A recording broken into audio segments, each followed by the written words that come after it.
Fluorspar can be an unpredictable city.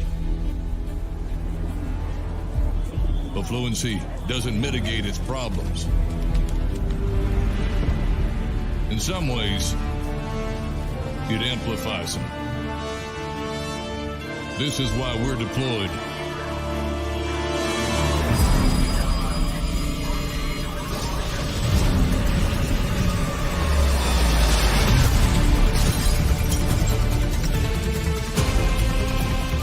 But we've seen better days.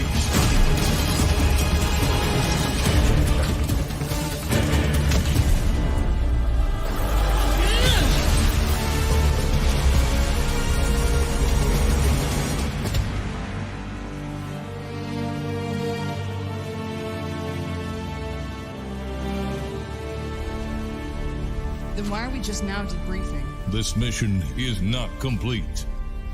I only know of her. Our lack of data collection is a problem. Valdez, I'm aware of your investigative talents. Braxwell spoke highly of you, and that's why you're on this team.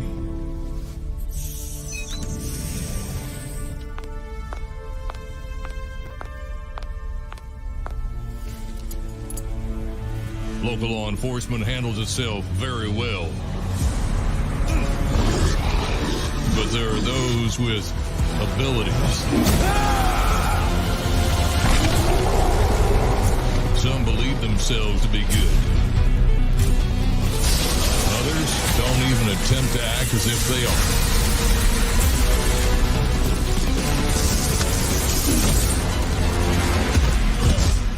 Either way, we're involved.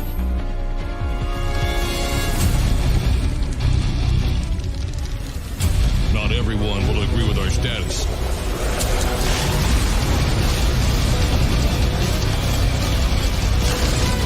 But that can be said for anything.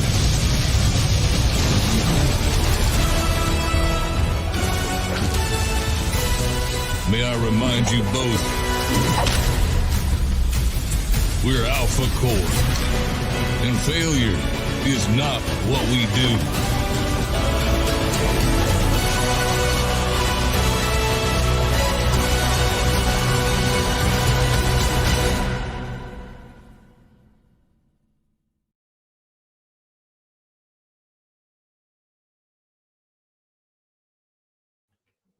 Hi everyone, Az here from Heel vs. Babyface. Welcome to Rip und the Silverback, episode 7 now. We're up to. Yeah. We might have had a little couple of extra bits here or there, you know. Yeah. And I'm, as you can see, still in the not Casada Az hotel room, but I will be traveling back tomorrow morning and back in studio. It's the spare room of my house. Well, I like studio better. Yeah. So welcome, Eric. How you doing? I'm doing well, man. We just coming off obviously Christmas, and hope everybody in the chat had a great one. But man, I'm doing well. Been grinding, obviously working on reverse stuff and preparing for upcoming releases, announcements, NDAs, all kinds of stuff. So man, it's been a fantastic week so far, man. And you know, it's one of my favorite parts of the week is doing our show and shooting the shit. Yeah. You know, leave the family, just said write them off. Yeah. Got a show to do. See ya. See you. Peace out. Yeah, exactly. That's how you do it. Yeah, man. Good Christmas.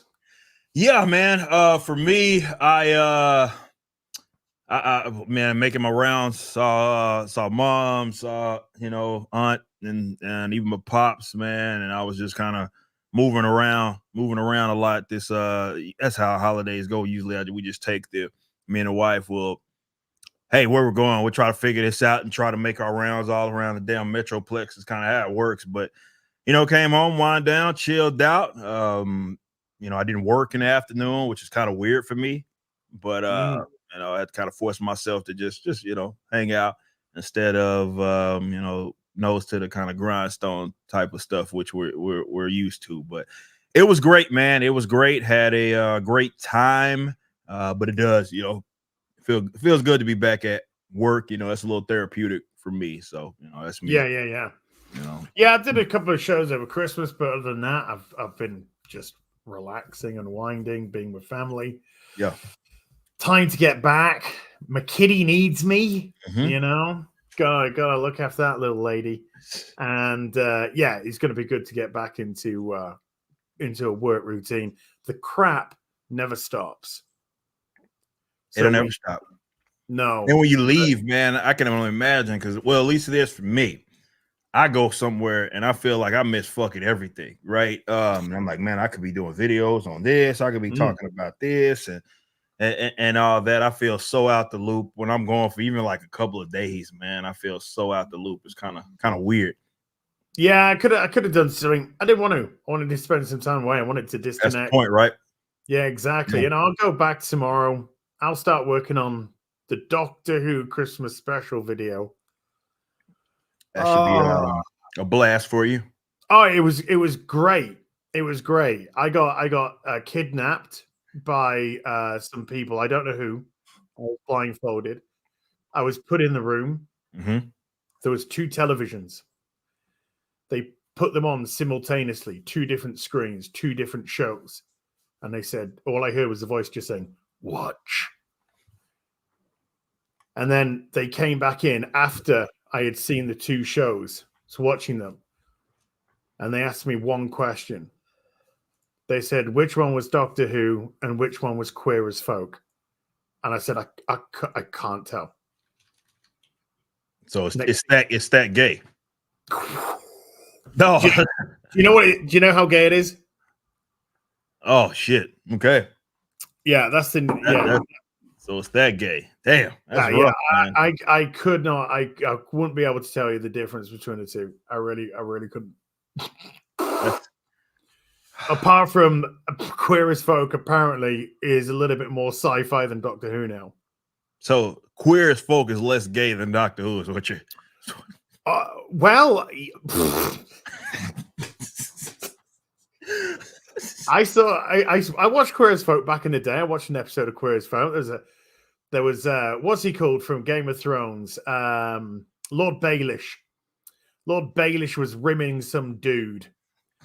And that was less gay than Doctor Who on Christmas Day. That's rough. That's rough, man. And it's gay. But rough gay. I think it's a great way to start off family entertainment on Christmas Day with a man just clearly not even bothering to disguise the fact they're a man in women's clothing. Stunning and brave. It's very brave. Putting him to shoot a Gatwa in a singlet and a skirt, spinning around on the dance floor, dancing with a dude. And I thought, oh, quick, get the kids in. Get them sat down in front of the TV at 6 o'clock on a Christmas day. This is what we need. So, I mean, we talked about Doctor. I can't remember which episode that was. Might have been one of the first ones. You know, where we were talking about Doctor Who and the trajectory. We talked about Russell T Davies and all that stuff. And so what was the viewership on this Christmas special?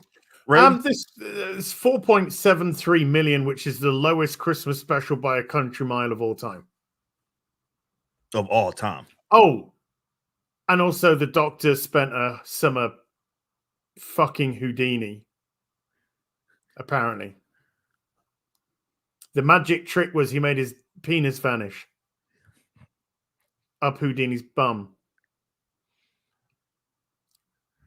So I have to ask you. It's probably a better question for maybe even Gary. But now that we have the new Doctor and he's actually the new Doctor, right? We're moving forward and you see it. Do you think that this whole thing is gonna play out to be worse than female Doctor Who? I think from a rating standpoint, there's not another episode now until May, And if this is any indication to go by, because the viewership went up only 100,000 from the final special, which indicated that there was no interest in the first Doctors. Well, this Doctor, whatever they are, they're not even the Doctor. They're a penis baby. Oh yeah, what was the term they used? Was it intergenerational? By generation. That's what it was. By generation. That subtle term. This is a bi generation, but it's not really, though, is it? It's not. It's not really. It's just your little world that you can't get out of. That's what it is. So you think ratings wise, for sure, it's gonna be worse than female Doctor Who.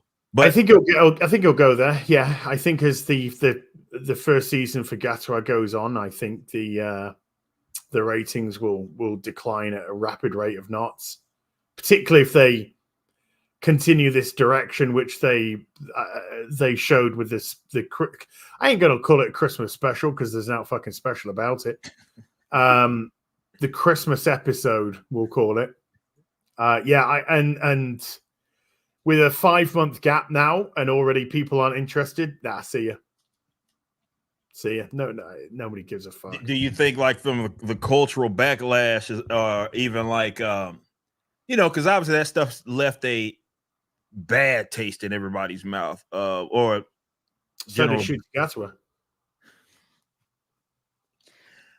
Literally. But as far as like, okay, the reaction like that people had with the female Doctor Who, and we knew that was like, hey, I guess for a lot of people that signified the absolute ruination of this brand, if you will. But I guess I know it's hard to say, it's hard to predict, because we kind of gotta let things play out.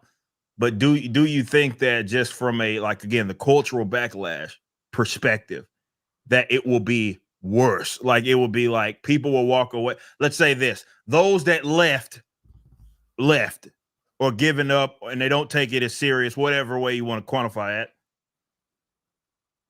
But those that are still around, do you think that'll be like, all right, this is it? Like, this is no more. Kind of like what you've seen people do with like a Star Wars. Doctor Who has always been perceived as a family show.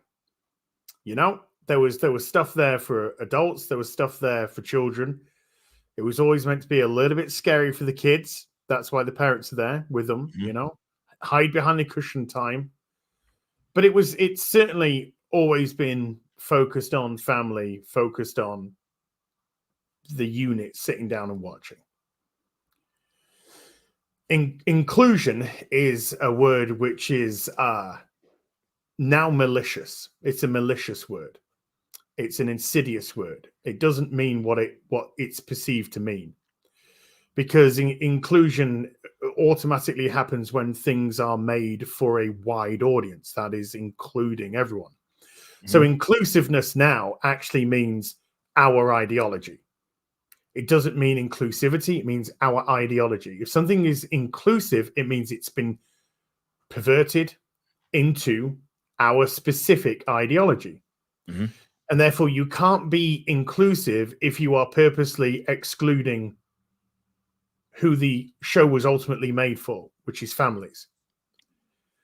So if you are wanting to put your messages onto the screen, and in this case of the Christmas special, blatant, obvious, pathetic, not even subtle, then you are purposefully trying to interfere with the family unit.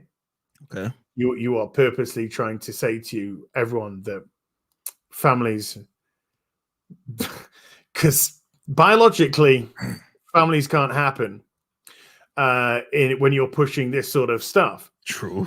So you are purposely going out there and neglecting the family unit, neglecting who the show's made for, and that is reflected in the viewership.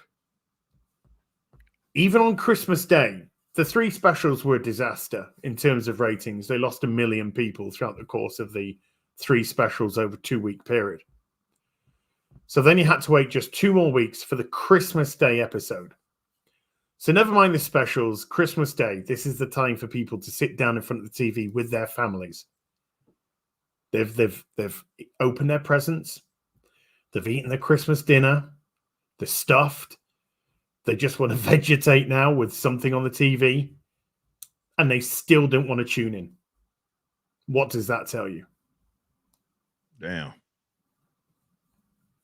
Tells me no interest. Not interested. But why would there be? I say this question a lot. Why would there be an interest when it's clearly not aimed for them anymore? Why would there be an interest? That's pretty obvious. And to me, basic economics. Well, yeah, it is basic economics. And never mind the fact that all the messaging and shite that they just shoved in, absolutely force fed. Because, like I said, it's not even subtle. It's not even done in a, using a metaphor or anything like that. When you've just rammed something in so blatantly and obviously, there's nowhere for it to go as a show.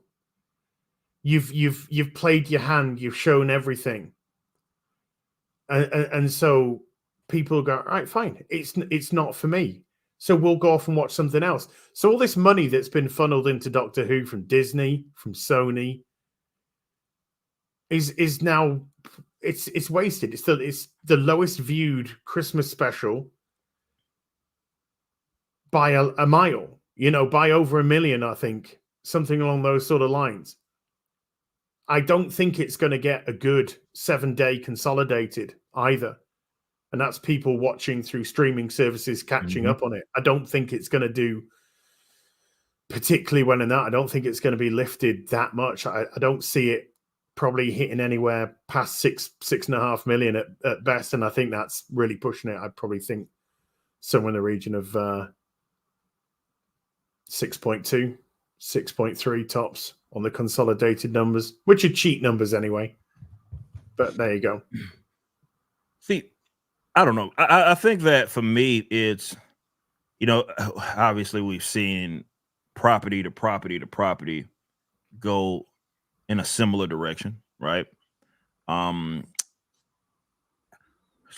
Is it that the creatives have such contempt, maybe that's the proper term, for, I always wonder if it's a combination of both things. If it's contempt for the brand, and if it's contempt for the actual general audience. And what I mean by that, it's like, I do believe there is some purposeful things when you see something go, and then it becomes something that it never was, right? And I'm not saying that in terms of like growth in a narrative, storyline, change of pace. That's not what I'm referring to. I'm meaning that it becomes antithetical to what it was. Like and sometimes it happens very quickly. So I wonder again, is it the creatives have the contempt for, like, we mentioned families with this? Is that where a lot of this stuff stems from? It's like, this is our way of getting at you. Or is it one of those, hey, this thing is liked by these types of people and I don't like them, but they like this, and therefore this is our way to change it? Because it almost feels like every action is an attempt to what they deem as like this sort of course correction. And a great example of this, probably as obvious of an example of this, is the chick was Rachel Zegler, with how she was initially talking about Snow White, right? And how she'd be like, hey, those old stories, or the story, right, is weird, and the core aspects of it is a problem. And it's like, if it comes off as if, okay, so you don't actually like this shit, number one, but also it's that you take exception to how people view it, right? And I guess maybe in turn the people that actually view it. So I always wonder with this type of stuff, and whether it be in the writing room, or the producers that are part of this project, is it like as blatant? Is it like, hey, everybody's on the same page, or is it as blatant as it sounds like so nefarious and almost like it's like something you would see out of a comic book or a TV show, where people are sitting around table like, fuck these guys, man, and we're gonna do it. We're gonna do it to get at them. Like the Zegler thing's a good example, right? Because Zegler was talking about Snow White. Well, it's creepy. This guy's like sort of like being creepy, weird, and that can only come from being preached at by somebody else. So that's come from most likely within the company, and how they perceive the old stuff. You know, the stuff which made the company and has been successful for decades upon decades upon decades before she's even thought about being alive. Yeah, because thematically, it's meant to be romantic, you know, and all that sort of business, and they have to do it in a very quick and contrived manner because they have limited time, and therefore things come across in movies as romantic, which in reality, yes, might be a little bit weirder, but you have a very limited time to operate off. Therefore, you have to expedite things very quickly indeed. But it's what was really telling about the Zegler Snow White business was the fact that she was being told intersectionality. That's what she's being rammed with. She's been rammed with women don't need men. Women need to be their own bosses. Women need to go out and get into middle management. They don't need to settle down, find love, have families. And of course, it's the feminism is a lie bit, because by time the woman's biological clock ticks, or by time she says, you know, oh, it wouldn't be bad to have a man in my life now that I've succeeded all my goals. I have got myself into middle management. I've got myself into this position. I earn this amount. I have this mortgage or this house available. Now I shall add the man to my role. And he's not interested anymore because you're off the table. He's looking for somebody who he could settle down with, have a family with, etc. For the most part. Always obviously exceptions. So they're getting taught, they're getting rammed this ideology at every turn into them. And that's what you get. You get little Rachel Zeglers running around. And they don't know their ass from their elbow because she has no life experience. She doesn't have a life experience. She has, you know, she gets put makeup on and put into dresses and put in front of a camera, and everyone says yes to her all day, and then she gets paid a good amount of money, and then a management team tell her how great she is, and she never actually experiences anything. She gets so sheltered and within her own bubble. And then she goes to meetings where people with the same ideas say the same things to her and tell her the same things, which she then goes off and tells other people. Yeah, that's what they get. That's what they get. We've said this many times, but the diversity of thought is never there anymore because the ideology has taken over all of these companies. And it's the same with Russell T Davies. Everyone knew Russell T Davies was gay in 2005 when he took over Doctor Who. He'd done Queer as Folk. He'd done all that stuff. He was openly gay. But he made a great show. He made a great Doctor Who show, and people loved it because it was made for families. It was made for fans of Doctor Who. It was made for those people. It was made for its target audience. And then he did 4 or 5 great years. You know, hits and misses with some episodes. It's always going to happen, of course. But for the most part, really cemented Doctor Who back as a major player. Made it big in America with his choice of Doctor and David Tennant. Everything was going correct because it was going to the correct audience. They made the Doctor younger. They made him more energetic, more exciting, more handsome. Something that not just guys could get involved in the fantasy, but also girls could get involved in the fantasy too. They could pretend that they were the companion. They could put themselves in the position of the companion, being whisked away by this mysterious man to unknown places and adventures. Very exciting, very dangerous. Women could live out their power fantasies just as men could live out their power fantasies. So absolutely set for a target audience. And now we've got a guy in a dress pretending to be a woman, which is ridiculous, followed by gay bar Shooty Gatwa, followed by, oh, I spent a hot summer with Houdini. It's like, who's this for? That's a good Oh question. yeah, it's for you. It's for you and your gay Yeah. buddy. That's who it's for. Because it's certainly not for the family unit, and it's certainly not for children, and it's certainly not for the Doctor Who fans, because it's not even Doctor Who anymore. It's not even a sci-fi show anymore. That was the big thing for me, is that watching the Christmas show didn't even feel like Doctor Who, because Shooty didn't feel like a doctor. The show didn't feel like a Doctor Who episode. It felt like an episode of a show. Some show. What type of show? Not quite sure. But in terms of the characters, they were very... Well, they didn't feel like they belonged. They felt like a TV show. They didn't feel like a real character. The companion didn't feel like a real character. She didn't act like a real person. The Doctor didn't act like a real person. Right. So who is this for? Who are you trying to appeal to? That's the key question, and I think that's the theme. It's like, as we talked about weeks before with that one scene with Batman, right? And I think that, again, you get the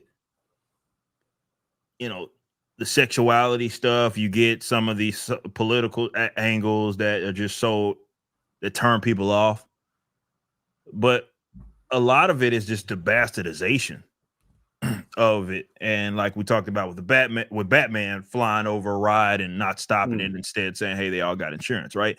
So, you have to me, go out of your way to do that, right? It's like it has to be purposeful, especially with properties that are like ingrained in like the culture, right? Where there is just a overall understanding of who this character is, or what this film's genre is, or what this is about, and who this is aimed at. Oftentimes we're dealing with stuff, and maybe that is the attraction, but oftentimes we're dealing with shows and movies and comics or whatever that have been around in some capacity for a very long time, right? And there's an overall understanding of what this is supposed to be.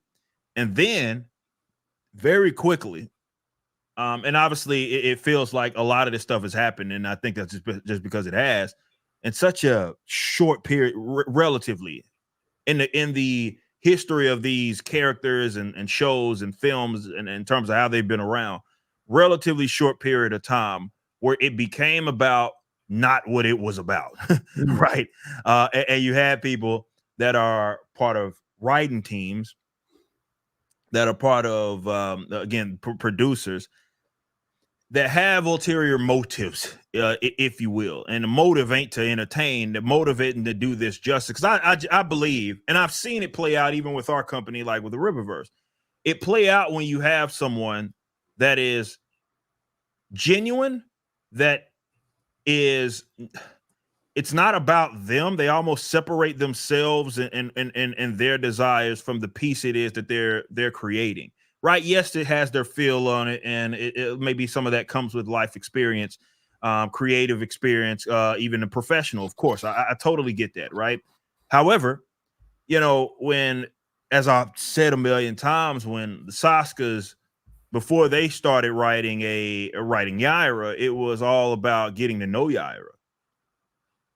And it wasn't about, I want to do this with a character that's out of character, that's out of the vision, right? And yeah, it's earlier on with what it is that we do. But even that, I think that even more so speaks to that level of professionalism, that even though this hasn't been a book yet, shout out Jen and Sylvia, they still wanted to understand who it is that they are.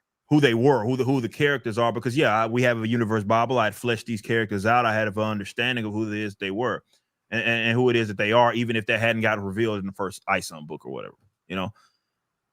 That's the part that I think is so lost, in that everything has to be about them. And I don't know if it was just the political stuff that made people crazy, especially what happened in America in 2016. I don't know if that was what did it, or what it was, where everything shifted in such a short period of time, and everything was less about the characters. It was less about writing something that was supposed to be for a specific audience, especially if it had already existed. It was then about box ticking. It was about, some sort of a message. It was about creating things for maybe your peers, right? It was about everything but giving the people what it is that they want, right? And I think that's why a lot of this dumb shit that we're seeing in property to property to property. And it's not just, again, the social political stuff. That's part of it. And maybe a lot of these cats lead with it. But to have a fundamental misunderstanding, and maybe it's not even that. Maybe it's not a misunderstanding. Maybe it's they know it. They're just purposely trying to make it something that it is not, right? So it's a little more, again, direct, a little more nefarious, evil, if you will, than just ignorance, pure ignorance. Because at least with pure ignorance, you can say, even though that's not, that's for the producers and everybody to put people in positions to succeed, right? You don't go get someone that has no idea what the fuck they're doing to go fill the job. But it's even more, of a bastardization when you have, like in this case, we talked about with Doctor Who. Rusty Davis has done Doctor Who. Yeah. That's the thing. He's got a body of work to literally do a direct comparison against. Yes. And then it changed, right? It switched and it became about something else. Mm-hmm. So I think that speaks to the cultural shift, man, in that a lot of these cats are compromised. But I hate to say it, and I know some people are a little less apathetic than I am about this, the current state of modern media. But if they have not got to your property, it does feel like you start to get the feeling like they're going to get there. They're going to get there. It's only a matter of fucking time.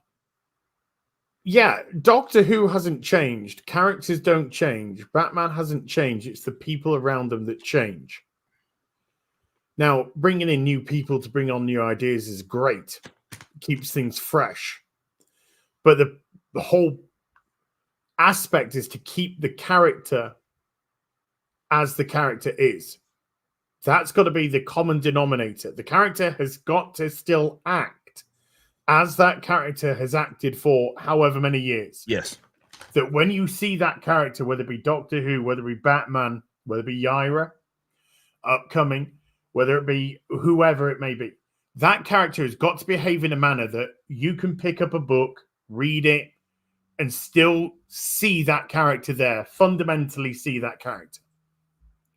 When your writer comes in and says, I think Tim Drake needs to suck a dick,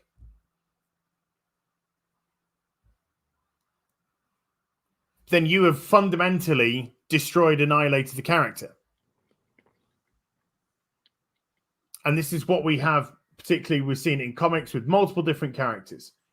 They'll come in, a new writer will come in, and they'll say, this character has now got to align with either my ideology or the perceived right side of history, aka essentially the ideology that runs all the publishing, the entertainment, and the media. Mainstream leftism, that's all it is. Yes, which is exactly what it is. So there is no inclusion and diversity. There is no progression anymore. Quite the opposite. There's regression because we have leftists screaming about segregation. We have nothing but division. We have isphobisms. We have accept this or literally be ousted from whatever franchise it is, which you like, which you follow. Creatives telling audiences, fuck off. Mm-hmm. Russell T. Davis telling people, tough. If you don't like my changes, tough. These are attitudes which didn't used to happen. True. Regardless of which side of the coin you would politically flip on, regardless of what ideology you believe, because there used to be professionalism once upon a time. I don't know if you've Professionalism talked about it with him. I know, I believe you have with Chuck. I know we talked about it, you know, and how, you know, the relationship with Danny O'Neill and how, yes, they were differing politically, right? But none of that shit mattered because it wasn't about them. Yes. It was about the character. Yes, it was specifically about the character. And like Chuck would say, like, when you're reading this stuff, I don't want you to even think about me. Right? That's not the point. It's like he wants to understand the character. They have a voice, and he makes sure that he writes in that style, right? That's the point. I feel honestly, this whole that shit's lost, right? Because we see a lot of this in example with comics. The reason, and look, I don't say this shit. I know she tried that little bastard tried to get my channel taken down. What's her name? Fucking T. Franklin, right? But the reason, but the reason why I always refer to her because she's a prime example of everything it is that we're talking about. Yeah. So it's not about these characters. It's about, okay, you know, she's gay. So everything she writes is gay. Everything she writes is gay. Everything she writes is gay, and everything has to be about that. So even with the character like a Vixen, right? Like I don't know if you guys remember. I think it was in the Harley Quinn book that she was writing, and she had almost like predatory, where Vixen is hitting on some gay disabled chick in a limousine. That's weird. Who just happens to be gay and disabled? Yeah, who just happens to be gay? Any ideas? Any idea? Oh, ideas? You start to peel stuff back. Oh, it's the freaking writer, right? Like it's unbelievable, right? And you know, she had was that like some gay ass 3-way kiss that between like Poison Ivy, Harley Quinn, I think was in it, and some other, I don't know who, I can't remember who the third wheel was. You know, she's tweeting like, hey, I gotta be the first person to put a 3-way lesbian. I'm like, what the fuck does you're writing comics, bro? Like, why? What the fuck does that have to do with anything? Like, she's not writing a comic. She's writing a sexual fantasy where she's part of the plot. She's part of it. If I say to Chuck, if I'm running DC, right? And I'm looking for a writer for Superman. And let's just say it can't get hold of Dan Jurgens, can't get hold of certain people. And I say, Chuck, call up Chuck Dixon. Chuck, I know you work for yourself. I know you don't want to come for a pay cut. I ain't going to do that. I'm going to pay you properly. Can you come over here and write Superman for me? And Chuck says, go on, then. I'll do a run for you. I know that Chuck's going to write Superman. I know that Chuck's going to be like, how does Clark act? How does Superman act? What stories can I put them in? How can I make this interesting, fun, blah? I don't have to even have a concern about Chuck. I know that Chuck's going to write Superman. I call up Chuck. Chuck, can you do Superman? Chuck says, sorry, I can't do Superman. Oh, okay. I was, all right. Cheers, buddy. I'll try and find someone else. Put the phone down. Mags, are you free to do Superman? Can you get on my desk a synopsis of where you want to go with the character? Okay, cheers. Thanks, Mags. No, I'm not going to give you money. Okay. Well, I mean, I'm going to fuck off. And then you get a piece of paper that comes on your desk and you go, okay, Clark's now trans and Lois is gay and Jonathan Kent's now.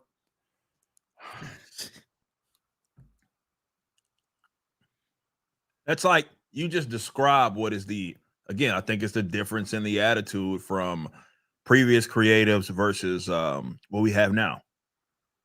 Where we have a bunch of activists masquerading as creators. Like activism is what they lead with. That's first and foremost for them. And everything has to be about fucking them. everything, and it has got to be fucking as on the nose as it's not even like. Again, they're not writing good characters. They're not writing interesting stories and putting people in interesting universes to get lost in. It has nothing to do with what it is they're doing.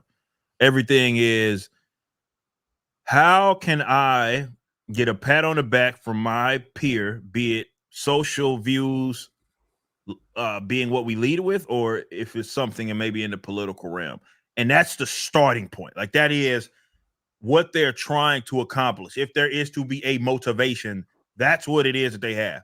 Everything else that happens is secondary because it all has to lead up with that or lead with that. That's what it has to do. So every decision that has to get made needs to be with that in mind. And that's what makes for these, I mean, just fucking terrible narratives. And it's so blatantly obvious to where it's like, you can read a story and I know exactly who wrote it. Like, I remember the whole gay, and maybe, you know, if there's anybody in the chat that watched the old streams, it is when I found out about that, right? The whole gay Superman. Excuse me, not gay Superman, which that's the thing, but gay Spider-Man, gay disabled Spider-Man. Oh, God. And I remember, like, it sounds something like T. Franklin would do. And then it came to find out that was who was writing it. It was T. Franklin, who's also gay and disabled. And it's like, I shouldn't be able to do that. Like, I shouldn't be able to. I know everything about who this person is because I didn't even have to read it. I just knew that. I just saw the fucking character swinging around with a fucking wheelchair on their back and a Spider-Man. I'm like, that's some shit that it is as illogical as it might be. That's some shit that T. Franklin would do. And that's exactly who did it. A disabled person, paralyzed person in a wheelchair, swinging. Their legs would knock them out. They'd be flapping all over the place. They'd be. One episode, it's over. They died swinging from a building. They'd be swinging all over the place. No direction. And then they're swinging with their fucking wheelchair. Yeah, on the back. Webbed to their back. The image that I saw, or the few images that I saw, was dead from the waist down. And this is, if you're dead from the waist down and you're watching this is not a stab at you. You're not a fucking superhero flying through the fucking air. Without their legs bound in any way, so they're going to be fucking flapping everywhere, yeah? Wheelchair, webbed to the back. The image is ridiculous, for a start, okay? Then they land. How? What are you landing on? Your fucking legs? You have no legs. You're paralyzed. If you land on your feet, you go fucking plant. So how are you landing? On your fucking anus? How? Are you fucking getting your chair out, throwing it, and then fucking leaping into the chair as it's wheeling down, which then hits the side of the wall? Fucking how? Anyway, forget all that practical. They then land, and the next thing I know, they're getting dressed for a party, wearing a fucking pride flag as a skirt. Yeah. And I'm like, if I'm an editor for Marvel, right? I'm on the phone. I'm on the phone to the boss. I'm on the phone to the boss and go, sorry. Hi, editor at Marvel here. Okay, yeah. Are you fucking taking a piss out of me? Hey, is this like, am I on fucking camera? Yeah, because I got this book on my desk, right? Fucking disabled chick, gay, obviously, you know, swinging around, fucking legs going everywhere, fucking wheelchair, webbed to her back, lands. Puts on a fucking pride flag to go for a dance. Go on then. Where's the camera? Where's the fucking camera? Because you're a fucking joke. You're a joke. It was so ridiculous. But again, you read it or you see that, and now you know everything about the fucking writer.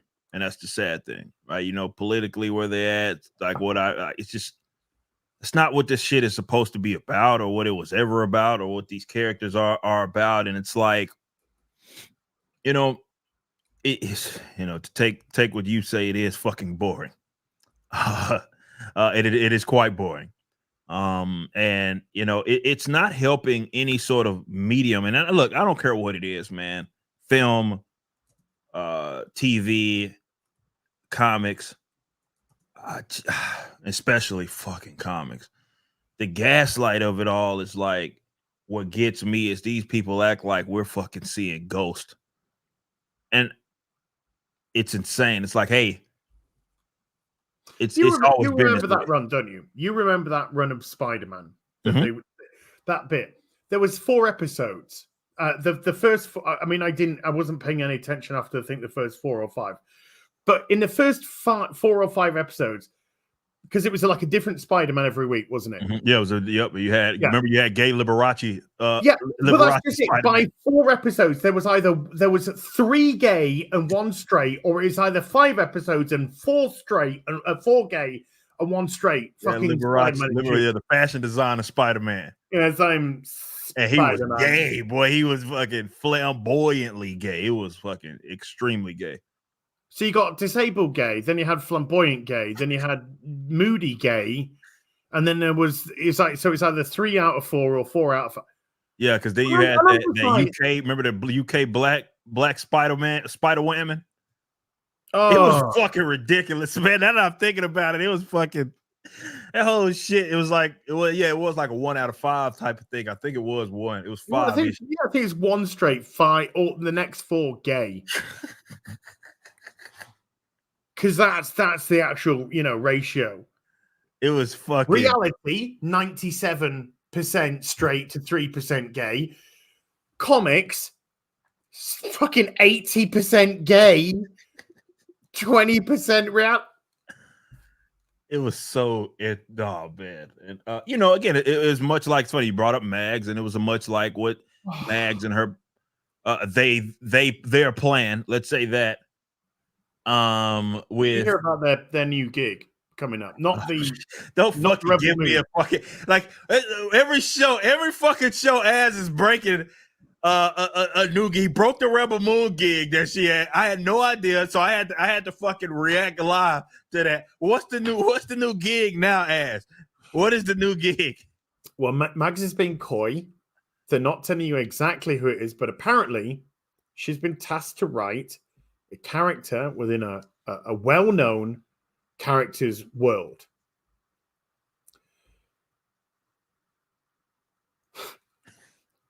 They immediately said, yes, I'm transing them. That's the first thing that she told the first thing. Number 1, most important. Number 1, the first thing. Can't tell you who it is, but I can tell you that I'm writing it, and yes, I'm transing them. Because that's Mags. That's GoFundMe Mags. GoFundMe Mag. That's DSP Visaggio. So this is where that's who you got right. And that comic book, shop owner that got so much shit. This is why. I mean, we've been talking about it for years now, but it's just so fucking laughable. You literally have dog shit writing your comics. Dog shit. I might as well go out with a blank piece of paper into the local park, smear it on a big steaming pile of fucking canine fecal matter, and then mail it to DC. And I think there's a very good chance he'll go into print. Yeah.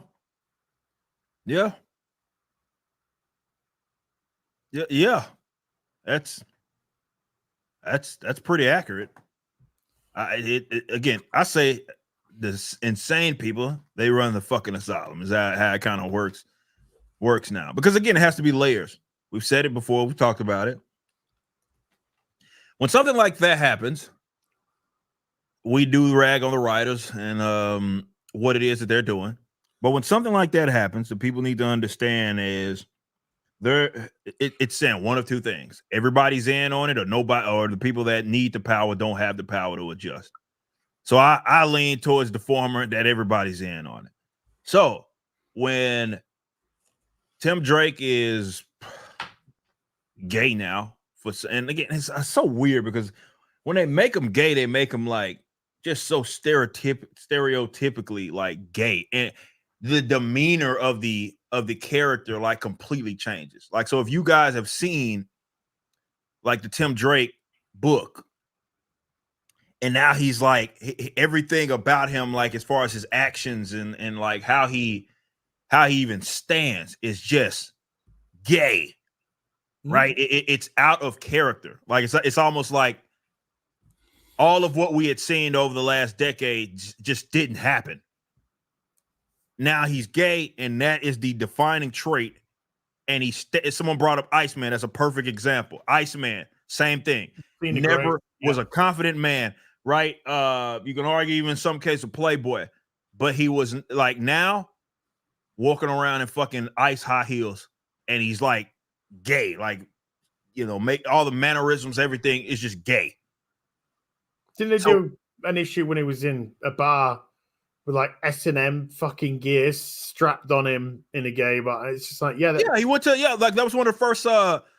It was the one where they killed off what is Kitty Pryde. It was that whatever run that was it might have been one like the X-Men or new or what I can't X-Force. I don't remember what. Embarrassment.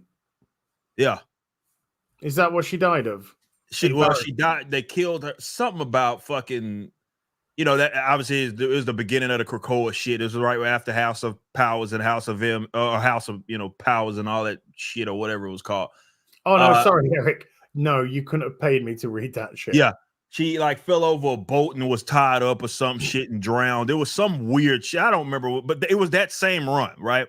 And Iceman is like, he goes into like this bar. And he's kissing up on dudes and shit. And I'm like, what the fuck am I remember reading that shit. This was back when I used to do the reviews, right?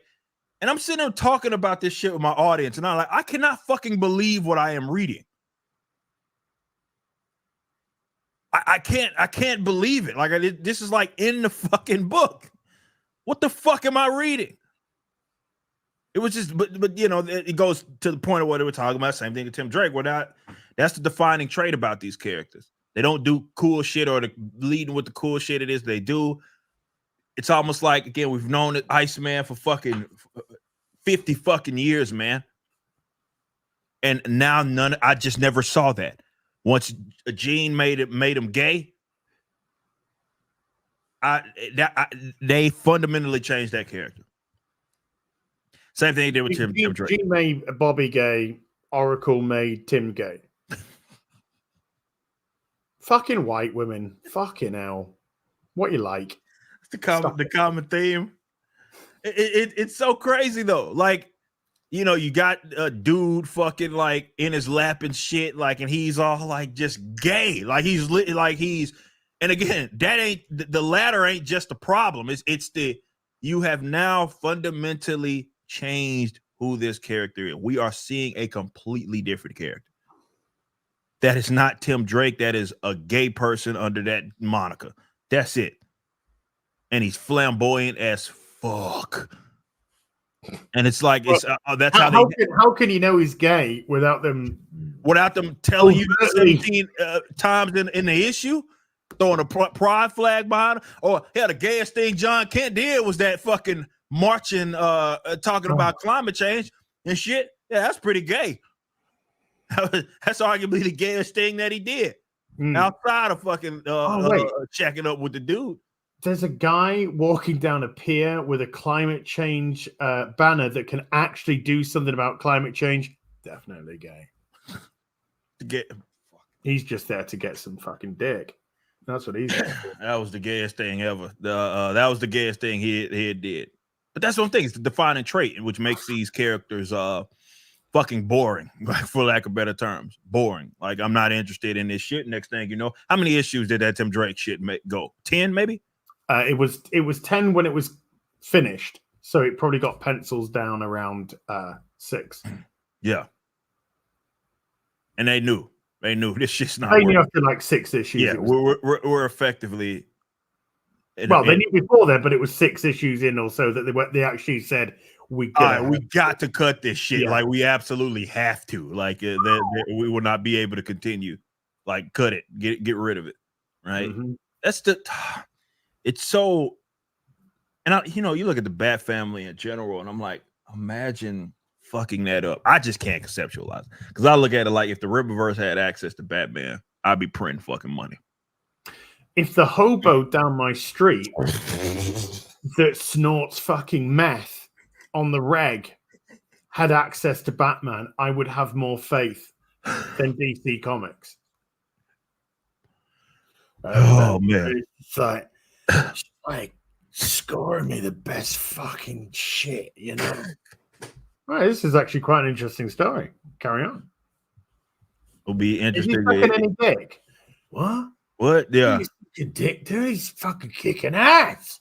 He's fucking kicking ass. Look at him. He's fucking kicking ass. I'm making him kick ass. All right.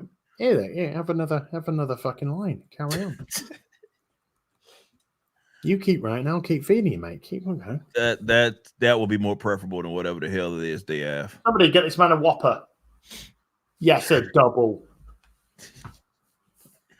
It's like fuck, dude. It's hard to wrap my mind around. I mean, I've grown even more like I don't know, especially with the starting of my company. I see these guys do what it is they do, and I'm like, what the fuck, man? You see it from a customer's perspective, and obviously I still do, but just especially from just a sheer economic, like just business point, I just don't see how those suggestions become anything other than that. Like a story like, okay, we're going to age up John Kent specifically so we can make him gay, even though he's still a minor. Like that shouldn't even become an idea that we know about. Like as the public, what I mean by that, I mean in like the minute that was pitched, the editors said, we're not doing this. So we would never know. There would be no podcast or show stream of us talking about it. It should have never got to us. But not only did it get to us, it was published. Right? And I guess, and yeah, okay, so the book did never come out. Eric, wait. Okay. There's one thing you are missing as well. Remember, Jonathan Kent was also Superman. They had removed Clark Kent from Earth so that Jonathan became Kent the Superman. would be the Superman. Yeah.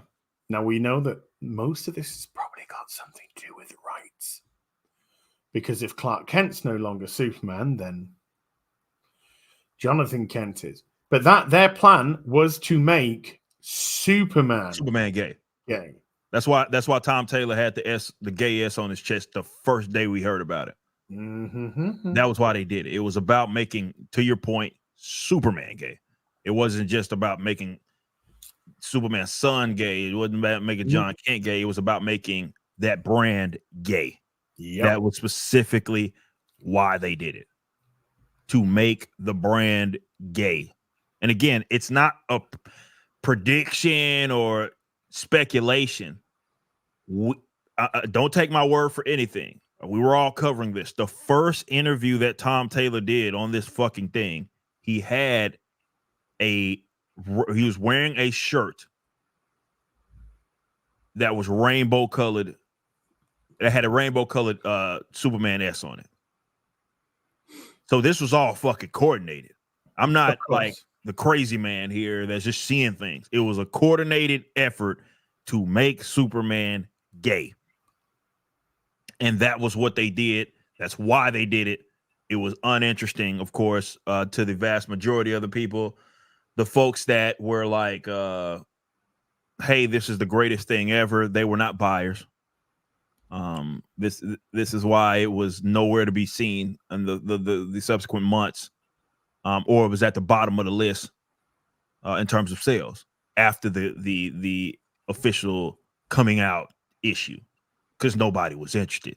It was just not anything that anybody ever was going to give the time of day. But the coming out where he was actually taken advantage of by his twink guy. because Superboy, Johnny Man with a Dick, was he was like drained of his powers severely drained of his powers due to something that was fighting, and in his weakened state, Twinkie McPinkhair decided, hey, do you know what's a really moral thing to do? Try and fucking suck his dick. Because that's the morality. Because just imagine, Eric, Wonder Woman goes out to fight somebody, right? And this person that she fights drains her powers severely so that she's incredibly weak, disorientated, not in her right frame of mind. And Superman comes and goes, I think I'm going to fuck you in the ass, Diana. Is that all right? That would be bad. That would, I don't think, call me crazy, don't think that'd go down too well. No. Don't think it'd go down too well. But it's okay if it's the other way around. That's fine. So the whole thing, from turning a 13-year-old boy, 12-year-old boy, 11-year-old boy into a 17-year-old boy. Yeah, he was younger. He had to be with Super Sons. They were He's probably around 11. Yeah, 10, 11, man. Those guys are young. So turning him 17, then gaining him up at 17, which is still a minor, then having his powers or the fight that he was in severely drain him, to then be taken advantage of by Pinky McTwinkface. This whole thing is repugnant. Like repugnant. It's fucked up. But hell, this is I talked about some of even the predatory. Me and Chuck's talked about this as well.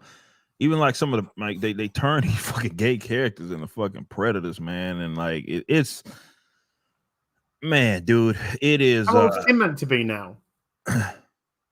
17, 18? How old's Tim meant to be? That's a good question. I had a friend from school. I haven't seen him for a while. I liked it. It's cool. That's because you want to suck a dick, Tim. Oh, cheers, Babs. Thanks for sorting my life out for me. Sure, I love. Appreciate you. Time to live my best life. Bye. Appreciate you. And from that moment on, he was flamboyantly homosexual. I was looking at some of those panels, man, and just again, the whole mannerisms start to change. He's not a. And he got Down syndrome as well, by the looks of the art. Well, yeah, he did look kind of funky. But like, if you he just looks like again, like it's a flamboyantly stereotypical gay guy. And again, yeah, there's flamboyantly gay men out there, right? There's no doubt about it. But it's so out of character for Tim. And again, it's like imagine being a reader for as long as you had been, and you read all the stuff with Stephanie Brown. And I don't know if you saw that issue of where he actually talks to her, and it's such an awkward, fucking retarded conversation because it was clearly they knew that the audience knew like none of this shit makes sense, right? We saw him we saw him with Stephanie for a minute, right? You can't just erase that shit. And then for a minute being nearly 30 years. Yeah. For forever, right? Is what I mean for a minute, right? And then now we're supposed to believe that none of that shit fucking mattered. And he's thinking about cock all along, mate. It was there, mouth wrapped around Stephanie's nips, yeah? Having a good old squeeze and thinking in his head, oh, God, I wish this was a penis. He was closeted. Yeah, clearly that speech bubble was just dropped from that. It just fell out the issue and we didn't see it, didn't read it. Well, I'm fighting crime here. I've got the clue master trapped, but I really could be doing sucking a cock. I'd rather be doing that. And it's just a speech bubble that we didn't see. It was there again. Must have slipped out before it hit the printers. 30 years of absolutely nothing. I guess those speech bubbles just fell out. And then one day, Babs just like, hey, Babs, I met my friend the other day. It was really nice. Oh, you're probably gay, Tim. Oh, well, thanks for sorting that shit out. I thought I was straight. I've been fucking chicks for years now. I'm still in my teens, you know. Time to get some pride flags in the house, I guess. By the way, how many genders are there this week? I'm not sure. I gotta just do everything. I just gotta do all the gay now. How'd you do at camp? I've been a very, very sensible Robin for 30 years. The most diligent Robin in terms of training, education, martial arts, being actually groomed to become the next Batman, most likely, out of everyone. How do I suddenly act flamboyantly gay, Babs? I've got a friend called Bobby.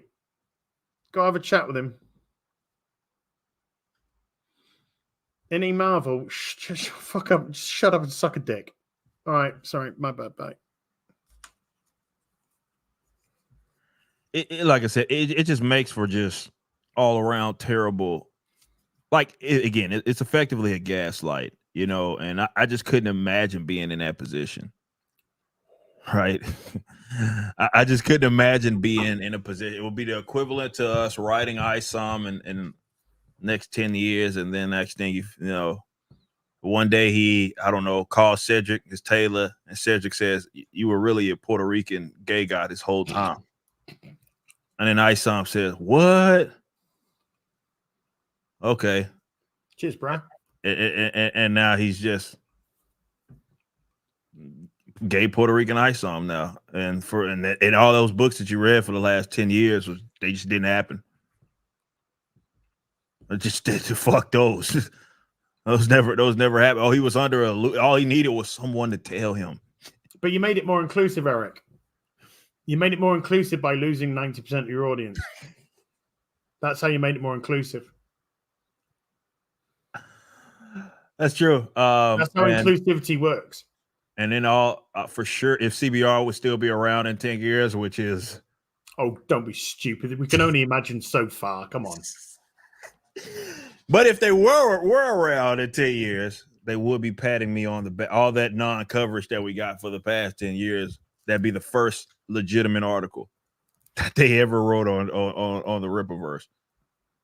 That all of a sudden, stunning and brave Eric July made his flagship character Puerto Rican and gay. Give T. Franklin Blood Root. Oh, yeah.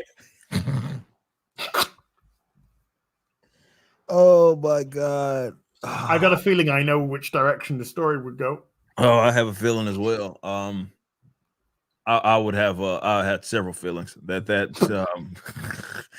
and the direction that T. Franklin would take more feelings than her legs, for sure.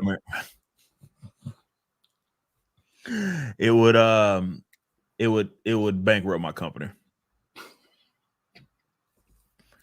But the good news is it's not her money, so she doesn't care. Oh, she move on to the next project. Just like all of them, it's not their money, so they don't care. They have no stake in the game.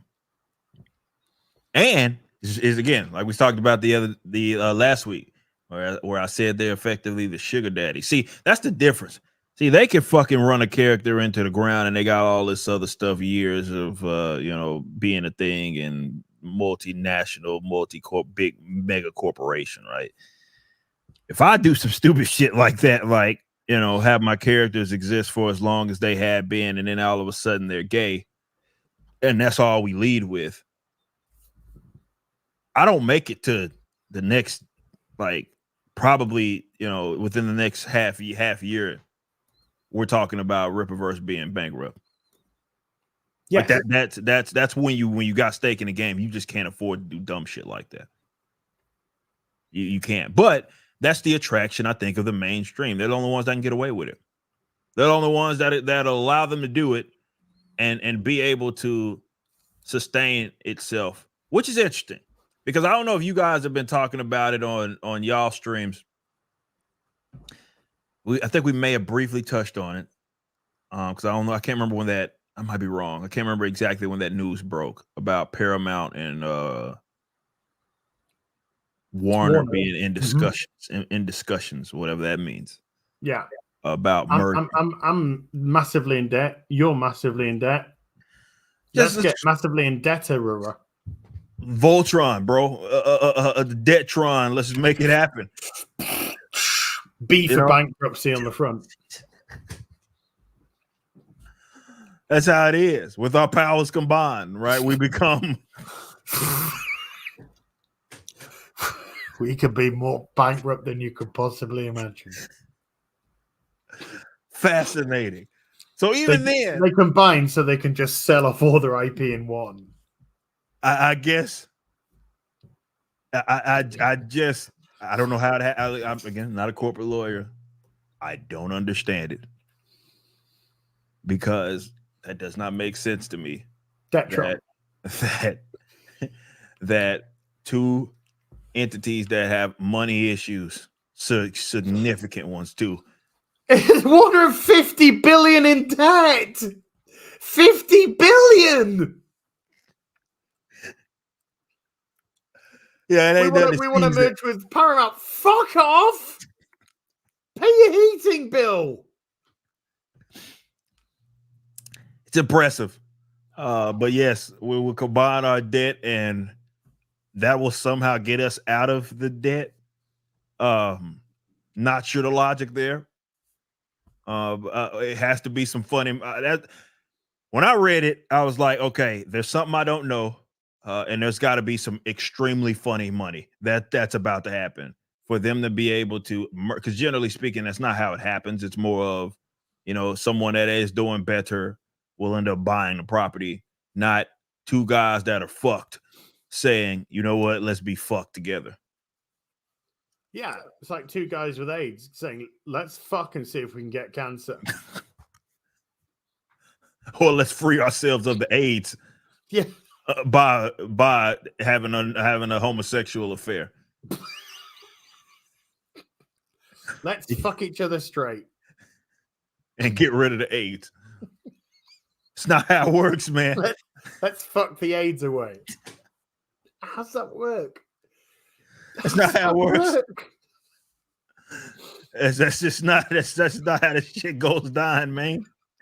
That's not how it works. But apparently, I guess that's the logic. We're gonna combine AIDS, and we're gonna get ourselves out of this. We're gonna become AIDS free. It's like AIDS goes on a date with cancer and says, "Let's fuck."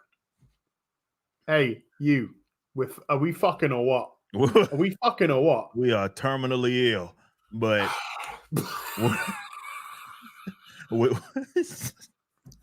you're full blown and I'm stage 4, baby. Let us combine. Let's see if we can fuck each other to get some penicillin to get healthy, bro. Like let's not how it works. But it is. Oh no! Now we got COVID. The ultimate evil. Oh no, we got monkeypox. Oh man, there's gonna be a lot of that involved. I don't get it. I just don't get it. I don't understand it. But is that what we're gonna see when Tim Drake's next on screen? He's gonna have sores all over his mouth. And Tim, are you okay? Yeah, I got the newest strain of COVID. Pox. Would not be surprising at all. That'd be pretty stunning and brave. Because remember, I mean, that's the reason that you have to buy Alan Scott's Green Lantern in the first place. Ass, did you forget? Did you forget? That's the reason why you got to buy that, for the stigma. Tim, I would like to apologize on behalf of the Heel versus Babyface brand for not getting rid of the AIDS stigma in 2023. I have perpetuated some terrible stereotypes tonight, and I am with a heavy heart, very sorry for my actions. I will never buy your book, though, Tim, because it's really gay and shit. And I don't think people in 2023 give a fuck about J. Edgar Hoover or people coming out. It's really boring. But Tim, I'm sorry. And I will give £5. Here, I'm going to get my wallet out. Tim, I'm going to give this £5 note to the next person I see in the street and say, don't be nasty to AIDS. That's stunning and brave. Thank you. And you're not even taking your royalties.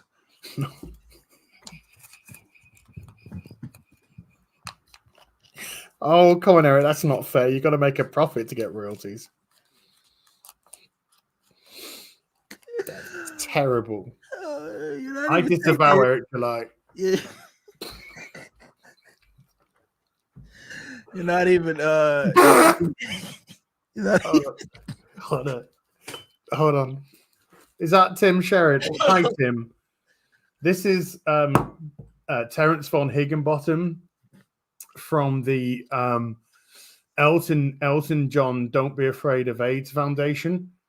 And I'm just calling up to see how much money you've managed to make for us off your new Green Lantern. Alan Scott is blackmailed by J. Edgar Hoover's gay person. Oh, okay. Well, appreciate that. Okay, bye, Tim. Love you too, maybe? Weird way to sign off. He said he hasn't made any profit. So, in the words of Willy Wonka, you lose. You get good day, sir. You get nothing. Good day, sir. It's right there, crystal clear, man. I guess AIDS stigma's gonna carry on then. Yeah, I guess so. Because it didn't get any money to stop it. I guess AIDS stigma will carry on. Because that they ain't getting shit. They may have to figure. He might be calling them saying they owe him money. That's how bad it'll be. He might be calling them John, and they like, hey man, you owe us money. That's how much we fucking lost. You've done your foundation owes us money than we have, and we've got them. We've got all of the AIDS. Fuck, man, so bad. Oh, fucking! I love comics so much. Oh man, and they're doing great right now, man. They're fucking booming. They've never been better, to be honest.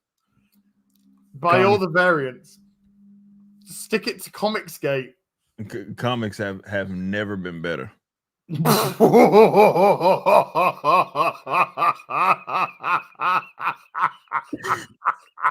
It's never been better. It's booming, man. It's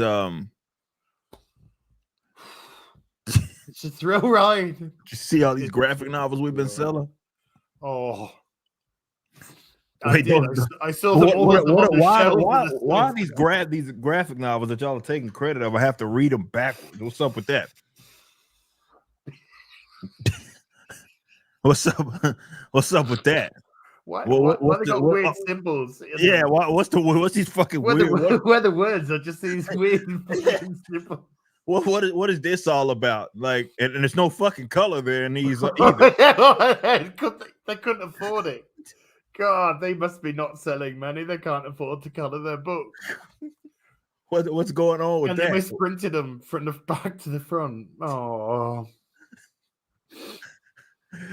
These the reason that y'all are booming? Is that? Yeah. What's up with this? Where did these come from? Fucking shit, man. It's seriously on a serious note. these fucking jokesters, like to try to bring this conversation out, you know, because we started off, obviously, we're talking about Doctor Who and bastardization. I think that was the kind of overall theme of this whole this conversation, is that then we ended with AIDS and cancer. Then, which again, it all ties together. Because bastardizing shit is AIDS. Like make no mistake, or the stories that you usually get out of them are AIDS, one way or another. Yeah, very much so. And terminal, very terminal. So it ties. Trust me, people, it fucking ties together. That's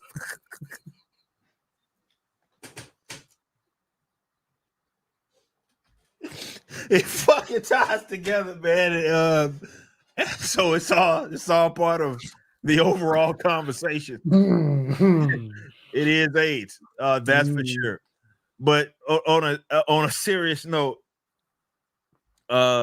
these fucking leeches are moving property to property, and I guess the easier well, I wouldn't even say it's an easier conversation. What's left? It is maybe Warhammer. Like, what is the one property that exists that it has like a following, right? And it's been around, adopted, loved by everybody, that has not been fucking ran into the ground. Because you can't say that for Magic, D&D, and fucking Lego. Star Trek, Star Wars, Marvel, DC. Lego will do a gay set once a year, but other than that, it's just like, no, we need to make stuff that sells. So someone said in the chat that Warhammer is definitely at risk. It is. Yeah, Warhammer told their customers to fuck off during the Summer of Love. That's never good. Never a good sign. They did. They have done some. Try to retcon some shit. There's nothing left. There's nothing left. At least not from what the fuck of what I've been a long time customer of. There is not shit left. I'm like that's like at least American or Western. Let's say that. Japanese shit perhaps, but like all of it's gone. We can't even say Lord of the Rings because look what they did with Rings of Power. Have you seen the new casting for Sauron? Yes. Looks uncanny. Exactly how I imagine them. Up to sing. Because I remember when Tolkien described he went with skin as dark as mine. Looks a little bit like an Indian guy. I think that's a direct quote from Tolkien. Silmarillion. He had it on some notes and shit that he had. It was he talked about kind of looked like an Indian dude. Yeah. Tolkien, 1947. Yeah.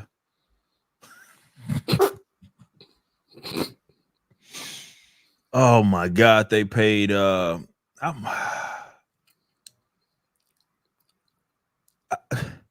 there's nothing left. There is What? There is despair. Okay. That is a thing. And that's about maybe to everybody's expectation right now is there's nothing fucking left. And look, me, I'm not like mad because I got my own shit. So you're laughing your fucking dick off over there. Yeah. So for me, it's not like, oh, I'm gonna hang my head. It's sad. Like, no, I'm like, well, this is the point, right? This is why we're talking about creating our own thing and why others have. Look, man, there's an opportunity here for so many people to come through, and maybe we look at it 30 years from now, and maybe we look at this like, man, from this window, some new shit. That's when all that stuff, all these newer properties that are now looked at again, it's not necessarily to try to replace Star Wars or replace Star Trek, or it's more of, well, that property satisfied the itch of people that were into sci-fi or superhero comics or whatever it may be, and that new property popped up in around the 2020s. Maybe. I think that's the best case scenario, because infrastructure wise, I don't think that the corporate entities that have control of these of these properties are in any way structured to change for the better. For the worse, yes, they've already done that. For the better, no. Just so much would have to happen that's just unrealistic. They have I no think- pivot. They have no can't do immediate pivot. There's It no way. takes 2 years, 3 years to pivot. And that's like an ant, because it's this big monster, right? So when even their pivot that takes 2-3 years is like the foot, right? The rest of the body hasn't moved with it yet. You know, it just takes a lot to happen. It would have to realistically be a Elon Musk type of situation where it's like, I bought the bitch. It's no longer public. It is mine. And everybody that is here, get the fuck out. Like, that would be the best case scenario. But there's not a whole lot of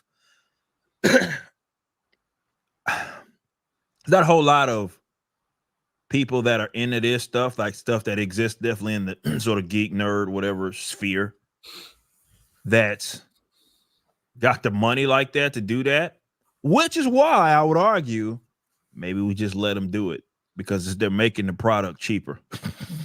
So maybe what's happening is that they maybe I should be wishing for Paramount and Warner to combine their debt, because that would be a mega Detron that would be inclined to start selling shit off.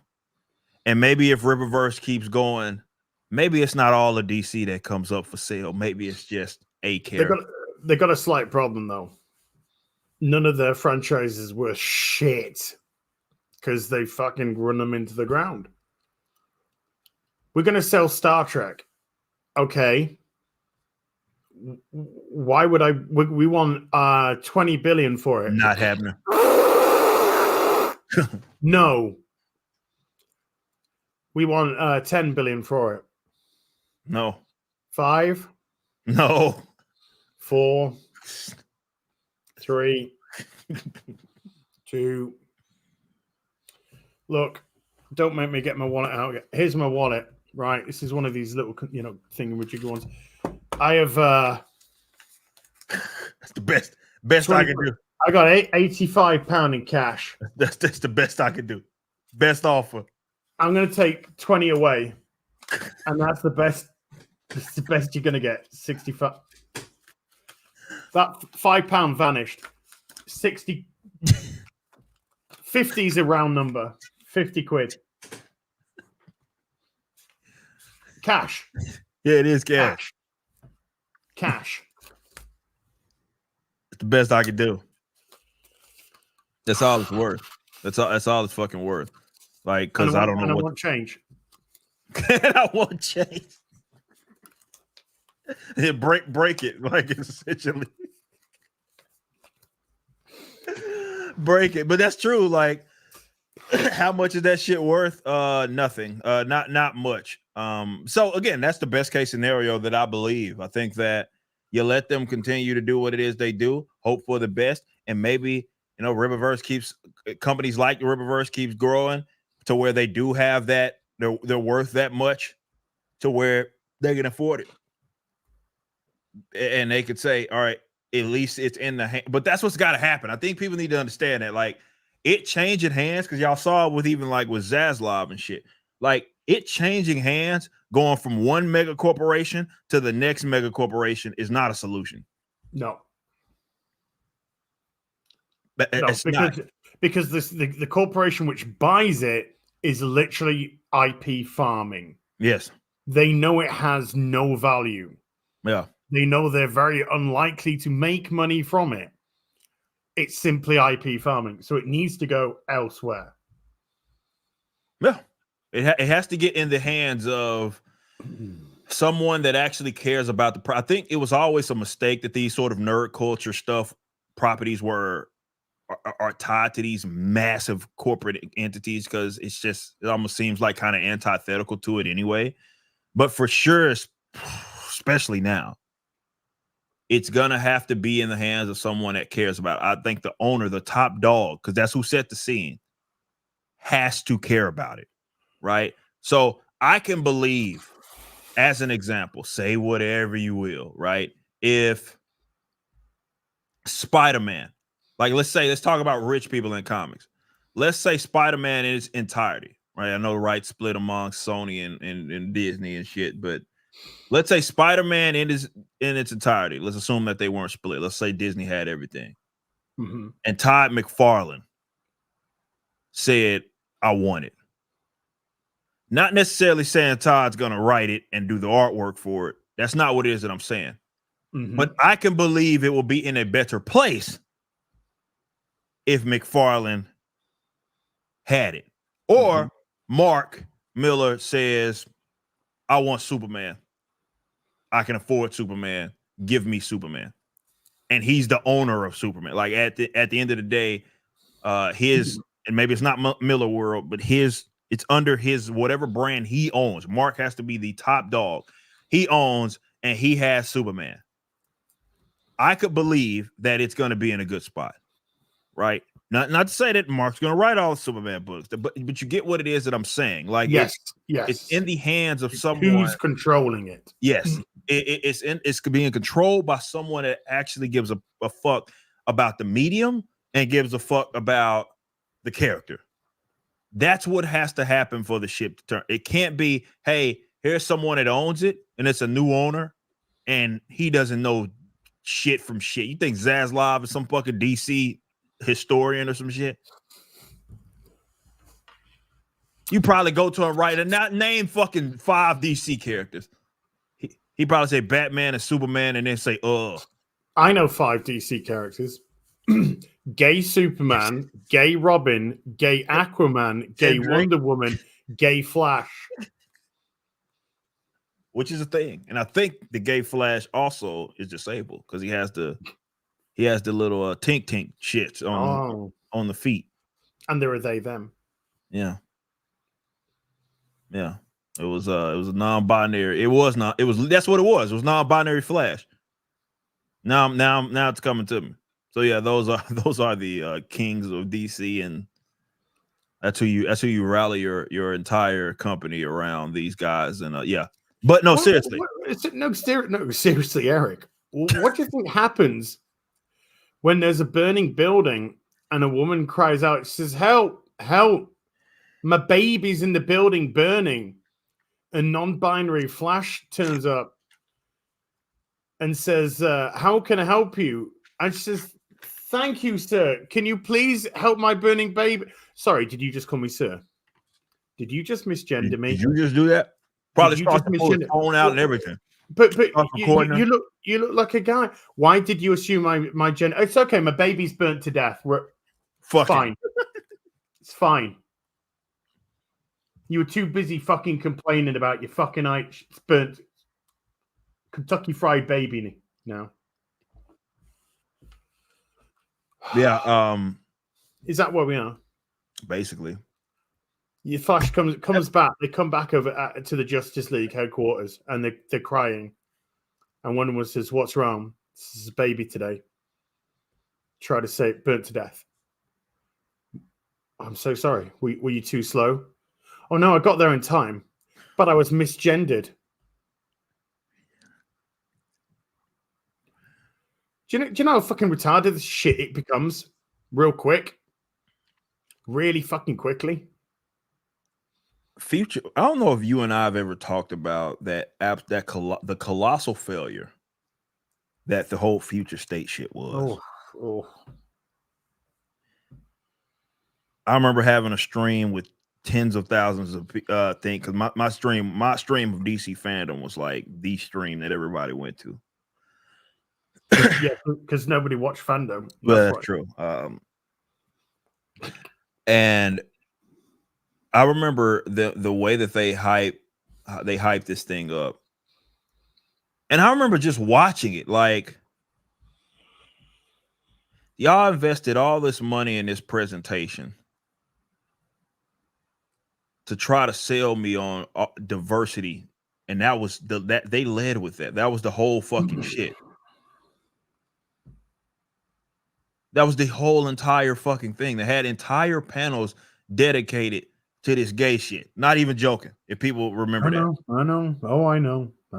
And now you're looking at it in retrospect, 3 years past, or 2-3 years past. Nobody remembers or cares about any fucking thing that happened during DC fandom. Whether it be the movies, Milestone reboot was a fucking disaster. Nobody cares. They put all this energy. Hey, we bringing back everybody. All this stuff. Nobody gives a fuck. Icon, who cares? Static, who gives a fuck? Why would I care about Vidal or right Static? Well, Eric, in all fairness, when you do a presentation, say, hey, black people, which is what they did. That's literally what they did. Not even joking. Which is what they did.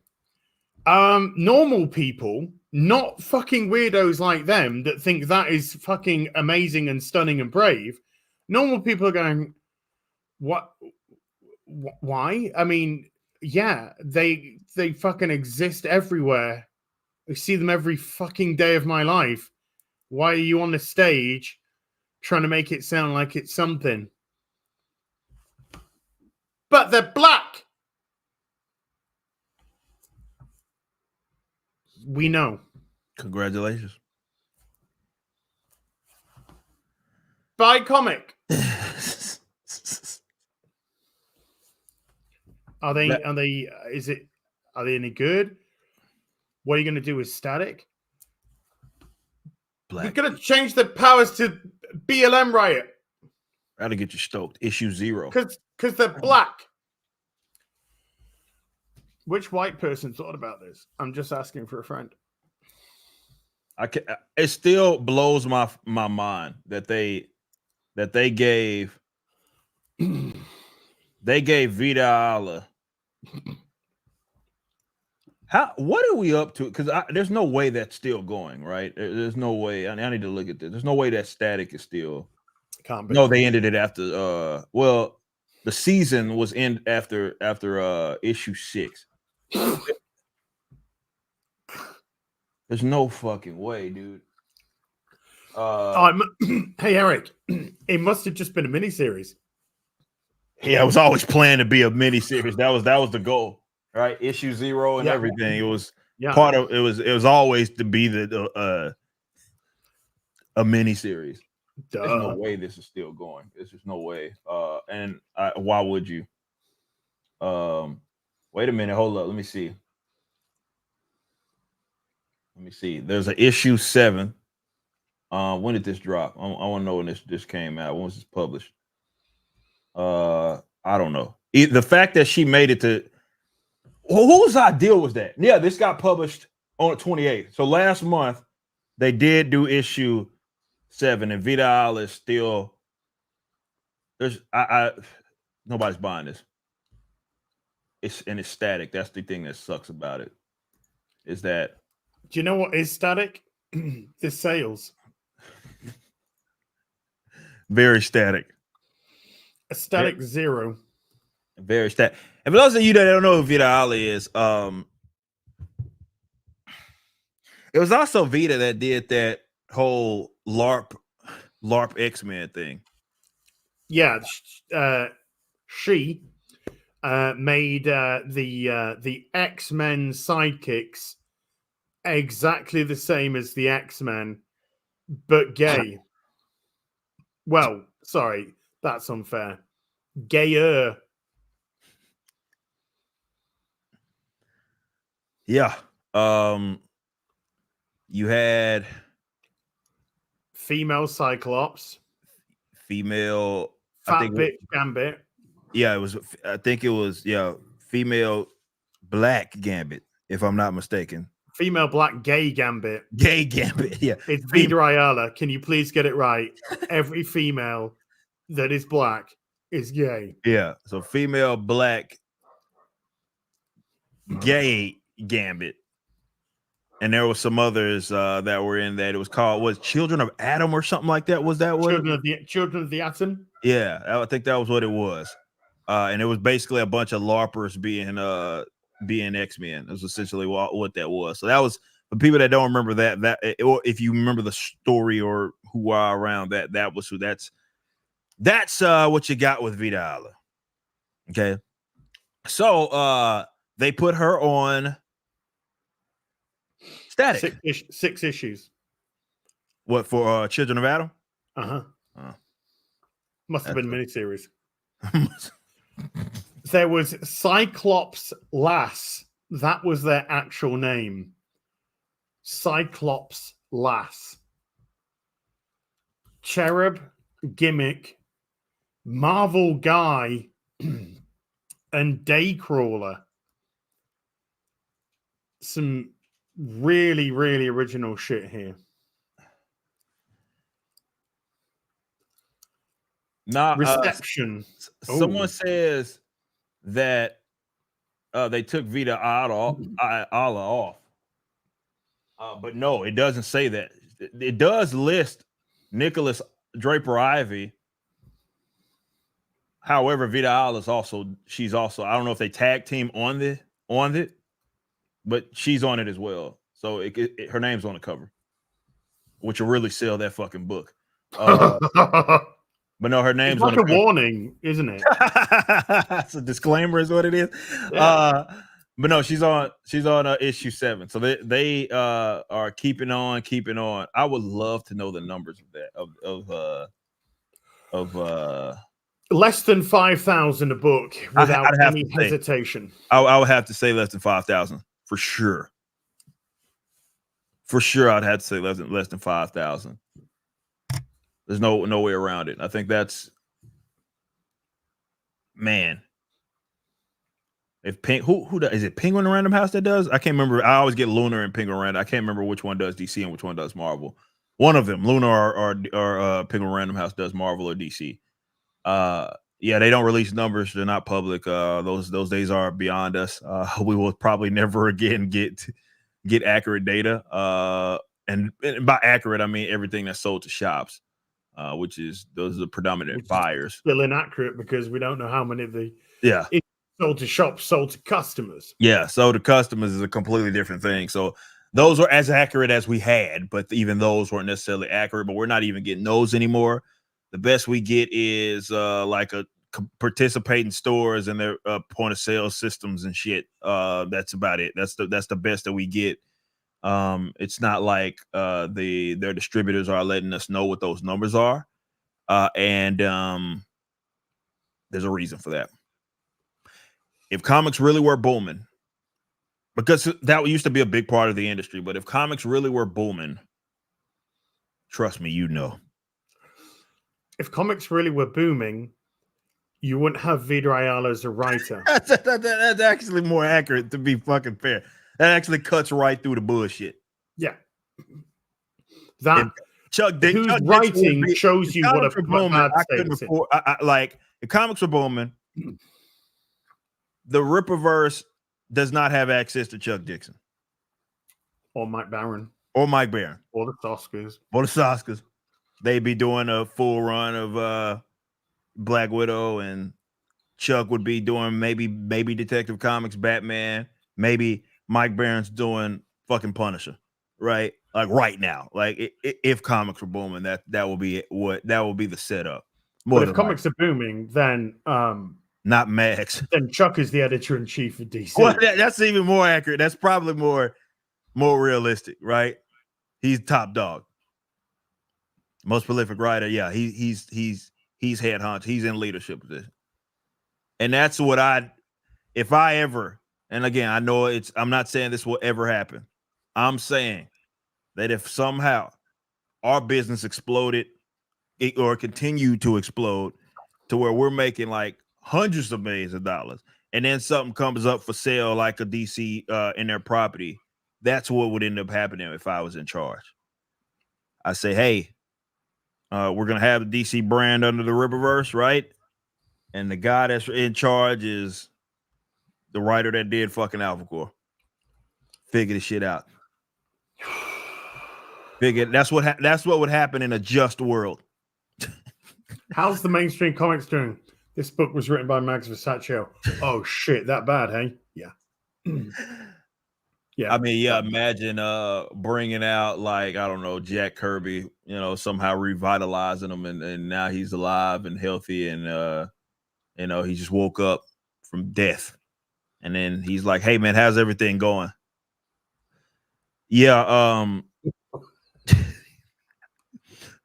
do yourself a favor, just crawl back right in there. Go back.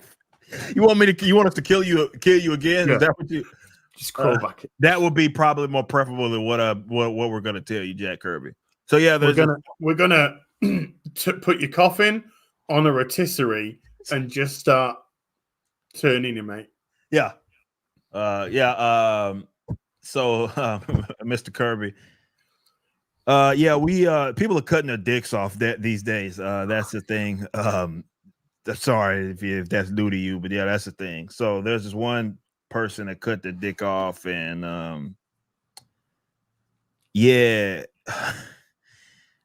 doing Superman. You remember Connor Kent back in the Gap? Yeah, was whatever. But he's the writer that we have right now is just gave us this great idea to trans Connor Kent. So remember I was telling you that people cut the dicks off and stuff all the time. That writer that I was telling you about, we're gonna right now. They're writing this character, and they're gonna have them cut their dick off too. So yeah, that's going on all as well. We've also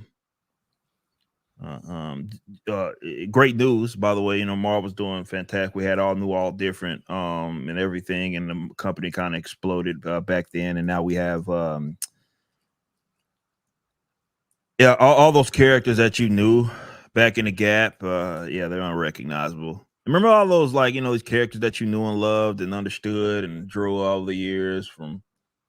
None of those guys are recognizable anymore. In fact, there's like 75 of them. Remember Spider-Man? Of course you remember Spider-Man, Jacob. You remember Spider-Man? You remember the guy Spider-Man. whose wife cucked him with some other dude and had 2 kids. Yeah. And also we just created this other version of them. By the way, there's like unlimited amount of Spider folk now. And we just got this bright idea not too long ago. We published, Mr. Kirby, where is it that guy? There's me with Miles. Look, Miles Morales. Yeah, Miles Morales. We had an idea to create him because of the president of the United States, and we loved and adored him and everything. So we created Christ in a fucking handbasket. Miles Morales. But check this out, Mr. Kirby. So yeah, we thought.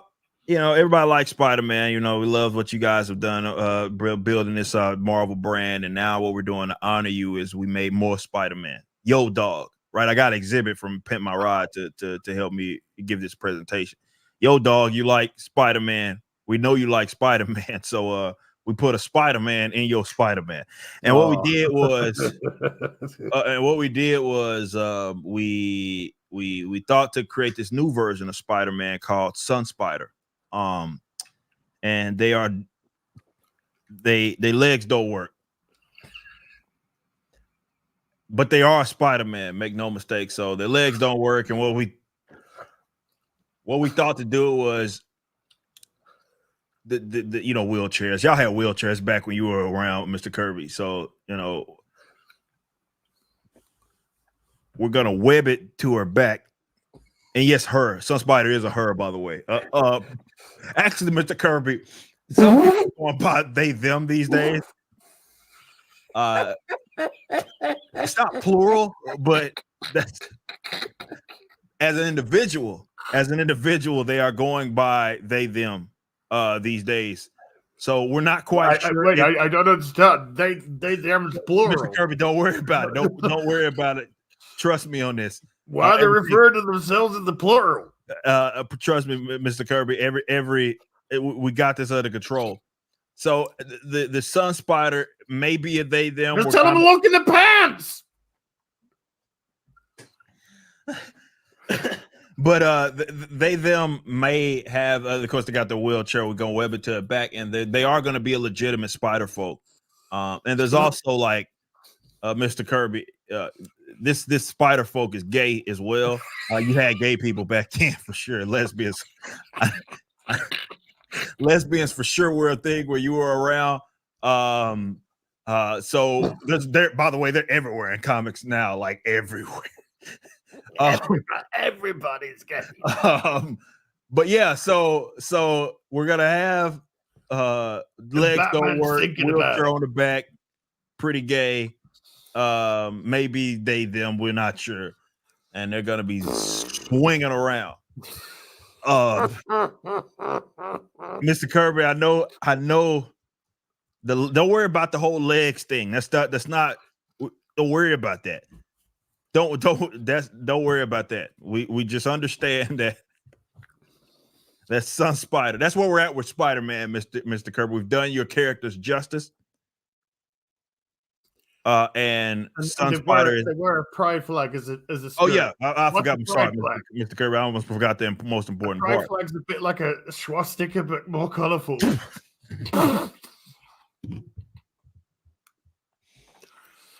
Yeah, I'm pretty sure if I explained that to Mr. Kirby, he'd be like, "Yeah, you can kill me again, in whatever way that you may. I want off of this fucking planet. Put me back in the ground, please. But your legacy. Put me back in the ground." He's doing that meme where he's the guy in the graveyard. He's just covering himself up. Just covering himself up. It's fucking bad, dude. It's I just fuck man. I'd be embarrassed if either of these guys with all these legends were alive, looking at the state of the industry and it being hijacked by just absolute fucking lunatics. No other way to put it. They are fucking lunatics, and they run the show. They run the show. I'll take 2, please. They run the show, and it's nothing. This is the state of comics. Hey, Jack Kirby asked, "Hey, how's those books? How the books doing? Are they selling?" Yeah. You know, I used to sell millions of comics, Jack. Well, it's like millions, but you move the decimal point right across to the other side, and that includes all comics, not like, and not one, not like one series, Mr. Kirby. It's all of them combined. That if we didn't kill him yet, that would have for sure killed him. That there's a book out that's only selling 5,000 copies, because that would have never happened. You would have got canceled long before it would have ever got to that point. What the fuck is going on with this industry? Thriving. We have to. Well, it's booming. To be fair, it's never been better. We're selling comics for $8 a shot. We want to put them in the hands of all the kids. Yeah, dollars a pop. Yeah, and nobody wants this shit. They can't. They're just not interested. Yeah, nobody's interested. Nobody's the experience of waiting or having to wait the next month for a comic book. I just maybe there are stragglers out there that are still so tied to like maybe the mainstream comic book industry. But I know even when I tapped out, it was a chore. It was a fucking chore, bro. It was like I was in town today, in the town to here anyway. I'd gone to the local comic book store that I went to a few years ago. Yesterday, that was closed down. There wasn't any comic book shops anymore, so the only place that you could go was places that sold graphic novels. I was in HMV. There was a graphic novel section. It was smaller than Mark Wade's penis.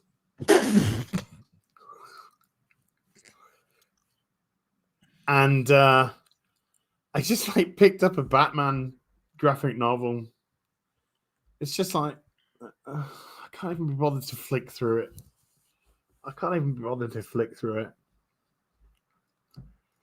that sucks, dude. Yeah. That is fucking pathetic. That's fucking pathetic. Like, there's no enthusiasm. Let's call it. I mean, Mark Miller echoed that shit. I've been saying it for a while. It's like, if you really want to try to keep your pulse on the state of like the industry, especially in mainstream comics, genuine enthusiasm is one way to do it. Like, you don't have to look at numbers. Like, the people will tell you how fucking stoked they are. They will talk about it like it's like they are enthusiastic about it, and you would know it. There's no enthusiasm whatsoever for mainstream comics.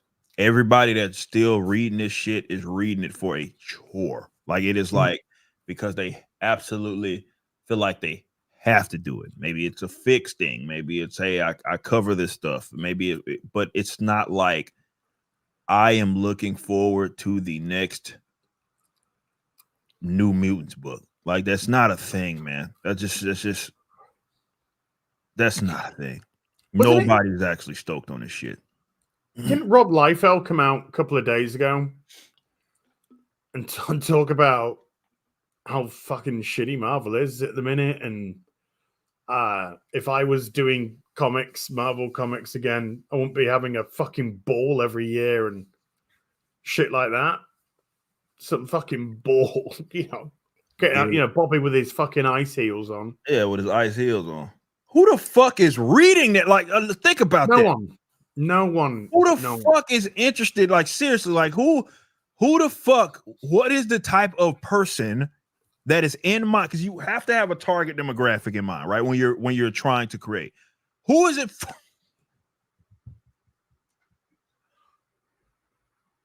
Like, who is in mind? Like, that's what the fuck I'm trying. I try to rationalize it. I'm a businessman. I'm a businessman. Mm-hmm. This whole gala Iceman in a fucking dress and high heels. Who the fuck is? Yeah, I have no idea, Eric. I have no idea. Anyway, 2 hours later, let's read some super chats. Oh, save us. Eric, your God can't save you now. He can't save you now. Oh my God, man. Talking about this shit is like, it's unbelievable, bro. It's fucking unbelievable. If only Alan Scott was here. Brass Monkey gifted 5 memberships to the stream. Brass Monkey. Thank you very much indeed, sir. And big salutes to you, man. CJ with a $10 says, if Galvin is Meth Gary, Sandy Kim is X-Ray Girl. Dude, I thought that. I thought that because we got the real BBC image with X-Ray Girl at the back in the pinstripe suit, not in the black suit, black tie, shades, looking like Woman in Black. And so when I saw Sandy Kim, I'm like, that's X-Ray Girl. Yeah, I can see it. She's got an easy cosplay right there. Yeah, that's money. That's easiest money. cosplay. Yeah. X-ray good. Just saying. That's all I'm saying. J1 with a 15-month thank you, sir. Josh Kelsey kicking the saloon doors in with a quick 20 slapped on. No, nothing. Nothing. Yeah, ain't got shit You to ain't got say. shit to say. You ain't got shit to say. You don't need to say shit. Nah. Not at Too all. fucking baller. Yeah. Too busy trying to drag his balls across the fucking ground with that, bud. Yeah. Bluegrass Berserker's been a member for 20 months. Thank you, Bluegrass Berserker. Chris B with a $2. They're already spinning up the racism gaslights for Doctor Who. Yeah. Oh. Okay. No one cares. No one cares. They've heard all this shit so many fucking times. A, they don't care where it's coming from, which is the mainstream media, and they don't give a shit because they saw it. Well, they didn't see it because they didn't care. Because it's been killed off with stunning and brave, inclusive and diverse, which means excluding the vast proportion of people that it's actually intended for. So that dude that's sucking off that other dude can be like, oh my God, that's totally like me. See myself. That's what they say. Well, yeah, apparently he said I can really see myself inside of him. And that is gay. And that that is gay. That is that is Literature Devil with a $5 says, I always thought Capaldi was a really good doctor. He was stuck with subpar scripts. He was. What do you guys think? Also, what about the Missy dynamic? Capaldi is an absolutely insanely amazing actor. He's phenomenal. He's not only just a phenomenal actor, he was an absolute massive Doctor Who fan since a child. And his version of the Doctor is, to me, one of the greatest, if not the greatest, portrayal of the Doctor ever. He just really seemed to encapsulate virtually all the iterations of the Doctor at one point or another. He really understood it. He really got it. And I actually adored the dynamic with him and Missy, in as much as it was a really good way of dealing with the relationship between the Master and the Doctor. And I wish I had a different conclusion. I wish we actually got a series of the Doctor and the Master traveling together as allies for a change. That could have been a very interesting dynamic. But instead, we got this black lass who told everyone she was gay every episode. Because that's the BBC. So, yeah. Fucked. That's rough. Such is life. Such is. That's why we can't have nice things. Because the BBC's got a scripted racist inclusion and diversity doctrine. I watched a TV show yesterday. It had 2 gay drag queen midgets as contestants on the BBC, followed by a disabled black woman in a wheelchair, followed by a brown gay man who ran a tanning salon. And I thought to myself, holy shit. Is anyone fucking A, white, and B, fucking straight in the BBC anymore? And the answer is no. I think you'll find that it's a very diverse world out there. Yeah, I'll also think you'll find that the UK is 85% fucking white, 5% black, and 10% of other ethnicities. But it's certainly not portrayed in the BBC in that way. Anyway, Prince L. Lien with a $5 says, I found and watched the 1992 space movie last night. Do you know the space movie he's talking about, Eric? Mm-mm. Which one? 92. I'm going to type it in the private chat. Okay. Okay. This is the name of the film. Do not have a go at me. Okay. The film is called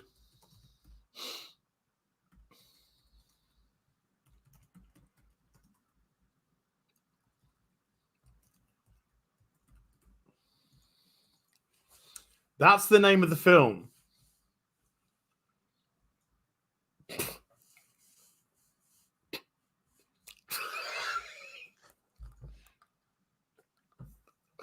That is the name of the film. So Prince Elliot. Now that you know the context, the film, if you don't know, chat, it's called Gay People of Color from Outer Space. And it's not people of color. It's definitely not people of color. I found and watched the 1992 space movie last night. Words can't do it any justice.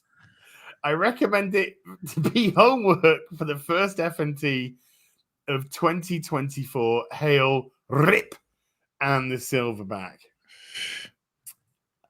I'm going to say no, but thank you. Jesus. Graph Webb with the $2 says, for the love of God. Hashtag cancel Disney Plus. I have. But it's wise words. True. It's wise words. Have you ever seen that film, Eric? The homosexual Negroes from Boston, from Portland. Yes. Portland, Seattle, Washington. No, I haven't seen that. Hadn't had a chance to. Oh, okay. Hadn't had a chance to check that one out. No, I just wondered if you had a review. Ira Brownridge Jr. with a $5 says the scary part with Hollywood is they will find a way to be bailed out from the government like the banks. Well, they did during the coup. Mm-hmm. Millions of dollars. Whoo-wee. Did they ever? Glenn Travis dropping a stuck. Boom. Glenn Travis. I was watching homosexual Negroes from Seattle, Washington last night on the laptop. Got sticky keyboard for some. Anyway, Glenn Travis with a $50 says guy walks into a bar and then DC Comics made him gay. Yeah, that would be the case. Is that how that ended up? That's the whole entire book will be them in that bar sitting down, eating and shit. Yeah, and talking about their feelings, talking about gay shit. That would be about how gay they are. Hey, now that I'm gay, I just want to say that being gay is like the gayest, amazing gay thing ever. And they would spend 20 pages. That would be the whole fucking book. And then a bad guy will come in and go, one panel punch. Let's carry on talking about being gay and eat food. Netflix. Oh my God. Comment. That's accurate. Big thank you, Glenn. Massive super $50. Eric K with a $5 says, happy anniversary to you, as proud of you looking healthy and fit. Thank you, Eric. Eric, I'm going to post it up on Twitter after this stream. But today is the 1 year anniversary of no alcohol. To go with the 1 year anniversaries, I've just recently gone past of no energy drinks, no soda pop, and now we can add 1 year without alcohol to that list today. And also, can I give a shout out to Gary from Nerdrotic, because I just didn't want to drink. I just decided to give up alcohol. That's all. But Gary has, obviously he's had substance abuse issues in his past. And today is Gary's 10th anniversary of sobriety. Shout out. Yeah. 10 years today for Gary. 10 years sober today for Gary. So shout out. Big shout out. Massive love. Massive love to my broski. D Watt has become a member. Thank you, D Watt. Jens Anderson of the Turai has been a member for 32 months. Thank you. Gollum's half-botched circumcision leftover. That is so bizarre. That's exactly what I was going to call my firstborn son. With a 10,000 pygmies, says testing. Hi. Banks suck. Yes, they do. And they take your money. But not as much as the government. That's for fucking sure. Joker's disciple with a $5 says, "Hail as Hail Ripper, Hail Hey Ripper. You're still gonna Willy Wonka that gem mint coffee of out coffee? Did I just say coffee? Probably. I need some caffeine. Ripper, are you still gonna Willy Wonka that gem mint copy of Alpha Board? Just asking. I don't know. I'm not gonna commit to that. This much I will say. I'm waiting on. So we are waiting on the final like CGCs that we're gonna get. Once we get those, I will have a better like understanding kind of where we're at with our copies in general. So that means if there's going to be some going back up for sale or whatever, again, it won't be that many, but we will see. We will for sure see what's going to happen with that. Just give us some time. Maybe he said, he just texted me and said maybe by the end of the week, but I can't make a confirmation. So we'll see. Fair enough. That's fair enough, man. They are the gem mints, baby. Wild Bike Camper has been a member for 3 months. Thank you, Wild Bike. Wild Bike. I can't read super chats when I'm in a hotel. Yeah, different dynamic. Yeah, couldn't do it last night. Can't do it tonight. I need the security of my own home. I need to have my safe space. Yeah. You know, not the safe space from the Marvel comic by Daniel Kibblesmith that looked like they're in an incestuous relationship with their brother. Anyway, old and tired with a 50 Norwegian. My favorite podcast is now Rip and the Silverback. It's a joy to have you talking. Thank you, old and tired. Shout out. It's a pretty damn good show. Gotta say, pretty damn good fucking show. Ted Hammond with a $2 says, the good thing about stage 4 is there's no stage 5. I think Marvel are really working on it. Yeah. Yeah. I saw the Marvels. That gave me stage 10 cancer. I died twice. It killed my AI as well. Probably gave you AIDS too. One can only hope, Eric. Because everybody's got AIDS. Scotty with a $5 says the new Sauron is basically a poo from The Simpsons. Thank you. Come again. I'm gonna make so much fucking money from that show. When is it returning? Next year, sometime. Okay. They'll announce it's returning, and then House of the Dragon will go, we're going to go head to head with you. And then Amazon will go, fucking hell. And they'll blink and they'll move their show. Okay. That's my prediction. Andre C, or they'll put it like 2 weeks before. And then they'll kill off any, well, no, there isn't any interest in watching season 2 Rings of Power. What am I giving? Andre C28 has become a member. Thank you. And Glenn Travis dropping another 20 on top of that 50 he dropped. Saying, really enjoying the content you two are putting out. You guys have great chemistry. Glenn, thank you, man. It's always great doing show with Eric. Eric's fucking great to talk to. Shout out. This, look, probably should have made this show a long time ago. But yeah. This is, again, highlight of my week, but, you know, this is a no-brainer, man. Me and I see eye to eye on everything, man, and it's definitely being able to talk about comics and everything. It's just a fucking no-brainer. Keep talking.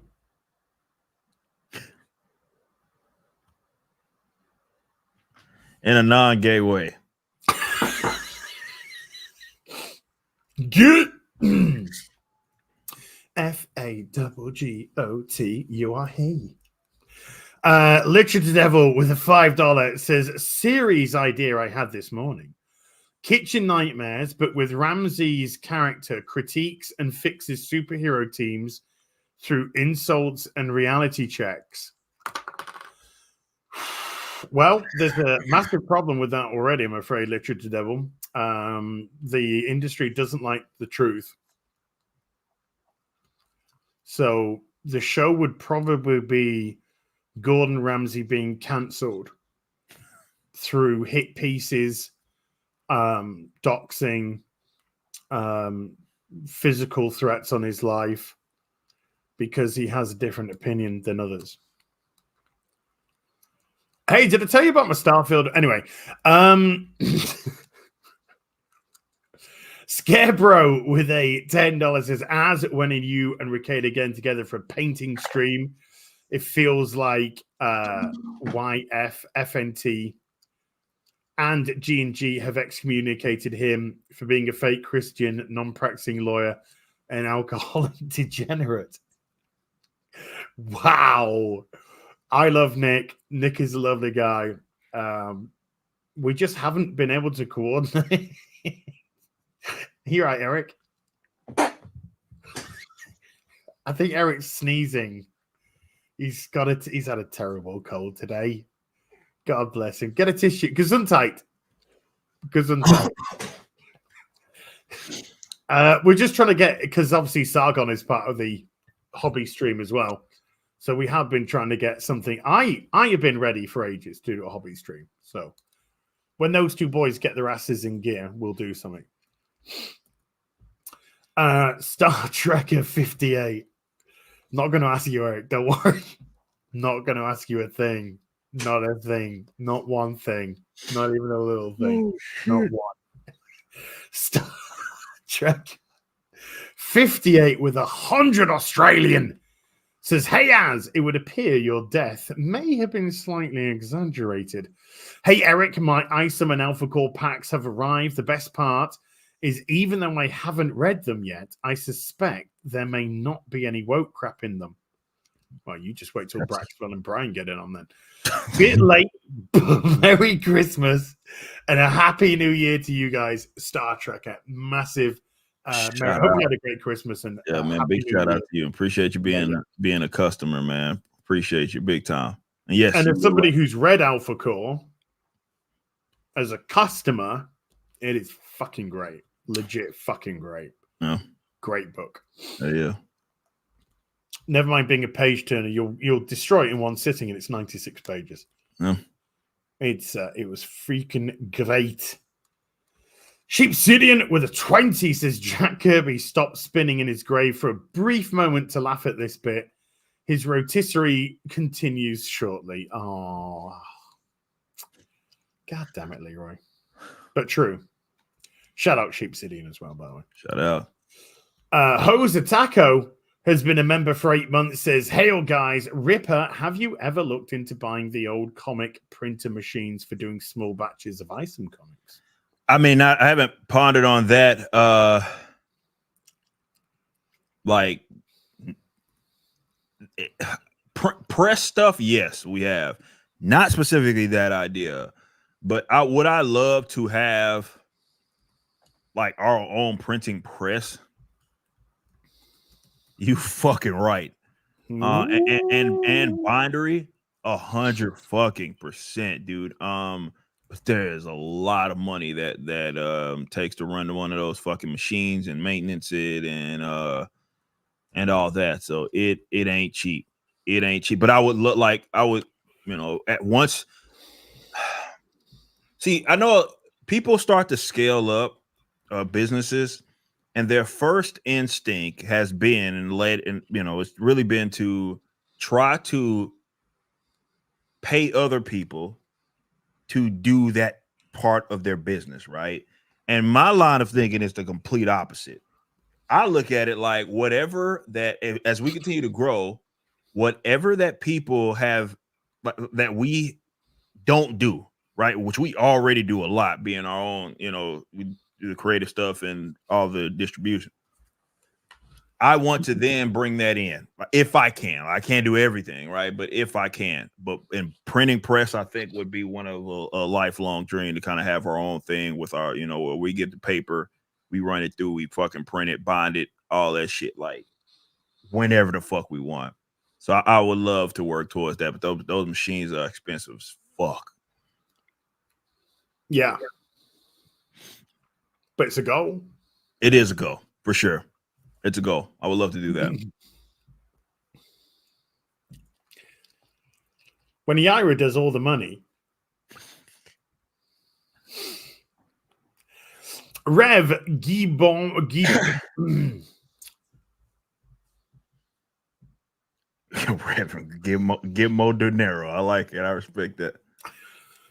Rev Gibmo Dinero has been a member for 9 months. Says Rverse Ripperverse popped off, but has the cost of older run comics gone up in price because of the Garbo being produced from the mainstream comics? It depends on what print they're on with a lot of that stuff. It is a more of a demand for sure.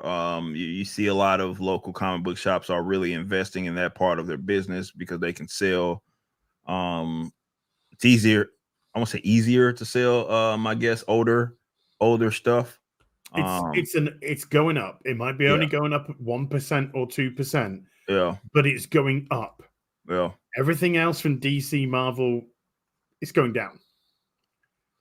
Yeah, the newer 8%. Stuff, there's just no value in it. Yeah. I would say it's more probably to do with the complete lack of demand for modern day mainstream comics. Yeah. So yeah. Well, but that's the self-inflicted gunshot wounds. Eric, he ain't losing no sleep over this. Natural fact, fucking sure. Probably Mrs. Eric is having a wonderful time right now. Oh yeah, she gets to stay at home and be a wife. So keep it up, guys. Yeah. Keep it the fuck up, I guess. Jeremy Bayliss has been a member for a month. Says, as I heard today was a sober anniversary for you today, along with Gary. My mind is blown because I decided to be sober today. My mind is blown. Yeah. Today, 1 year today, no alcohol.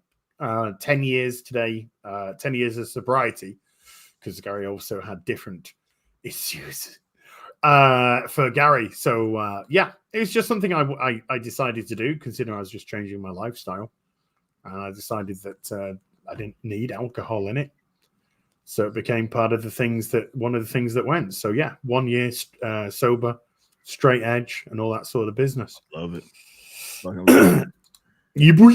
Norwegian Kryptonian's been a member for 35 months. Thank you. ADs has been a member for 15 months. Says Merry Christmas, Happy New Year. Here's to a great laughter in 2024. Thank you, ADs. Appreciate you, buddy. Vetanova has been a member for 1 month. I've had enough of modern entertainment. Time to start my own YouTube channel. Thanks for the inspiration, lads. Go to it. Get a good mic, though. And if you can't afford a good mic, start off with something like this, which I use on my travels. Blue Snowball. Very affordable, about $50. So that will give you a decent amount of audio. But that's where you want to start. Then you can say what you want to say with good audio, which makes people listen more. Green Sage has been a member for 16 months. Thank you, Green Sage. Michael, with a $10, says, I've heard Eric talk about it for years, but now I'm seeing his universe fleshing out. It's lightning a fire underneath me. The Soska sisters own my heart. Huge fan of their work. I'm in, and good luck, sir. Well done, appreciate Michael. You. Hell yeah, man. Thank you, man. This is this is a fun process. It's a therapeutic one for us, and everybody here at the Riververse appreciates you, man. And we're having fun, and we know if we keep having fun, you guys will. So, Chiboy. Then we've got just blumping off with a membership for 5 months. Says Eric, is white gaze propaganda the opposite of black gay indoctrination? I have no fucking idea. So yeah, this whole thing came from a comment that some guy left on my YouTube saying that my channel was white gaze propaganda. I have no idea what the fuck that means. What's that mean? I have no idea. I could not tell you what the fuck that means. No idea whatsoever. But apparently my channel is white gays propaganda. You'll take gay white guys' money. For sure. Yeah. He'll take any will. cash. Yeah. Pink or green, he'll take it. What you look like. You look like fucking Hunchback. Whatever works for you. It's fucking, I'll exchange money with you. Scotty has become a member. Thank you, Scotty. Appreciate you. And LJK has been a member for 8 months and says, Happy New Year. Wishing you success in the new year. Thank you, bud. Hope you have a great New Year as well. LJ, there we go, Eric. Before we slide off into the night, and the next time we'll be back, it will be 2024 and on your channel. That's true. Yeah. First show of the year. We got to make it a good one. Yeah. Hell yeah. Anything you'd like to plug before you go, sir? Man, y'all know Alpha Core at Ripperverse.com. If you have not got in on it, get in on it. We got some cool bundles for you. We're pretty much fulfilling those immediately because we are at the latter half of the campaign window. So we've got caught up. 10,000 some orders have already gone out. So we'll get yours out pretty quick if you order like today. So go do that if you have not already. And I'm highly appreciative of you guys. We're closing in on $1.2 million. Dollars, and then we got Yaira right around the corner as well. I'm just having a blast, man. I'm having fun, and I'm thankful, blessed to be in the situation that we're in. Jen and Sylvia, by the way, they've been already. I mean, we kind of just brought them on officially, like full time. These fuck, they're valuable. Them and Kanan. So big shout out to them. I do want to give them that, but yes, they will be. They are the Yaira writers, so you guys will be getting their first book with the Ripperverse next up after Alpha Core. But Alpha Core is now. We appreciate you and thank you so much, Kara. Yes, but you're not white male. I think he didn't say, the guy didn't say white male gays. I just assumed that that's what he meant. So you probably don't count. Maybe that guy is like buff black dudes.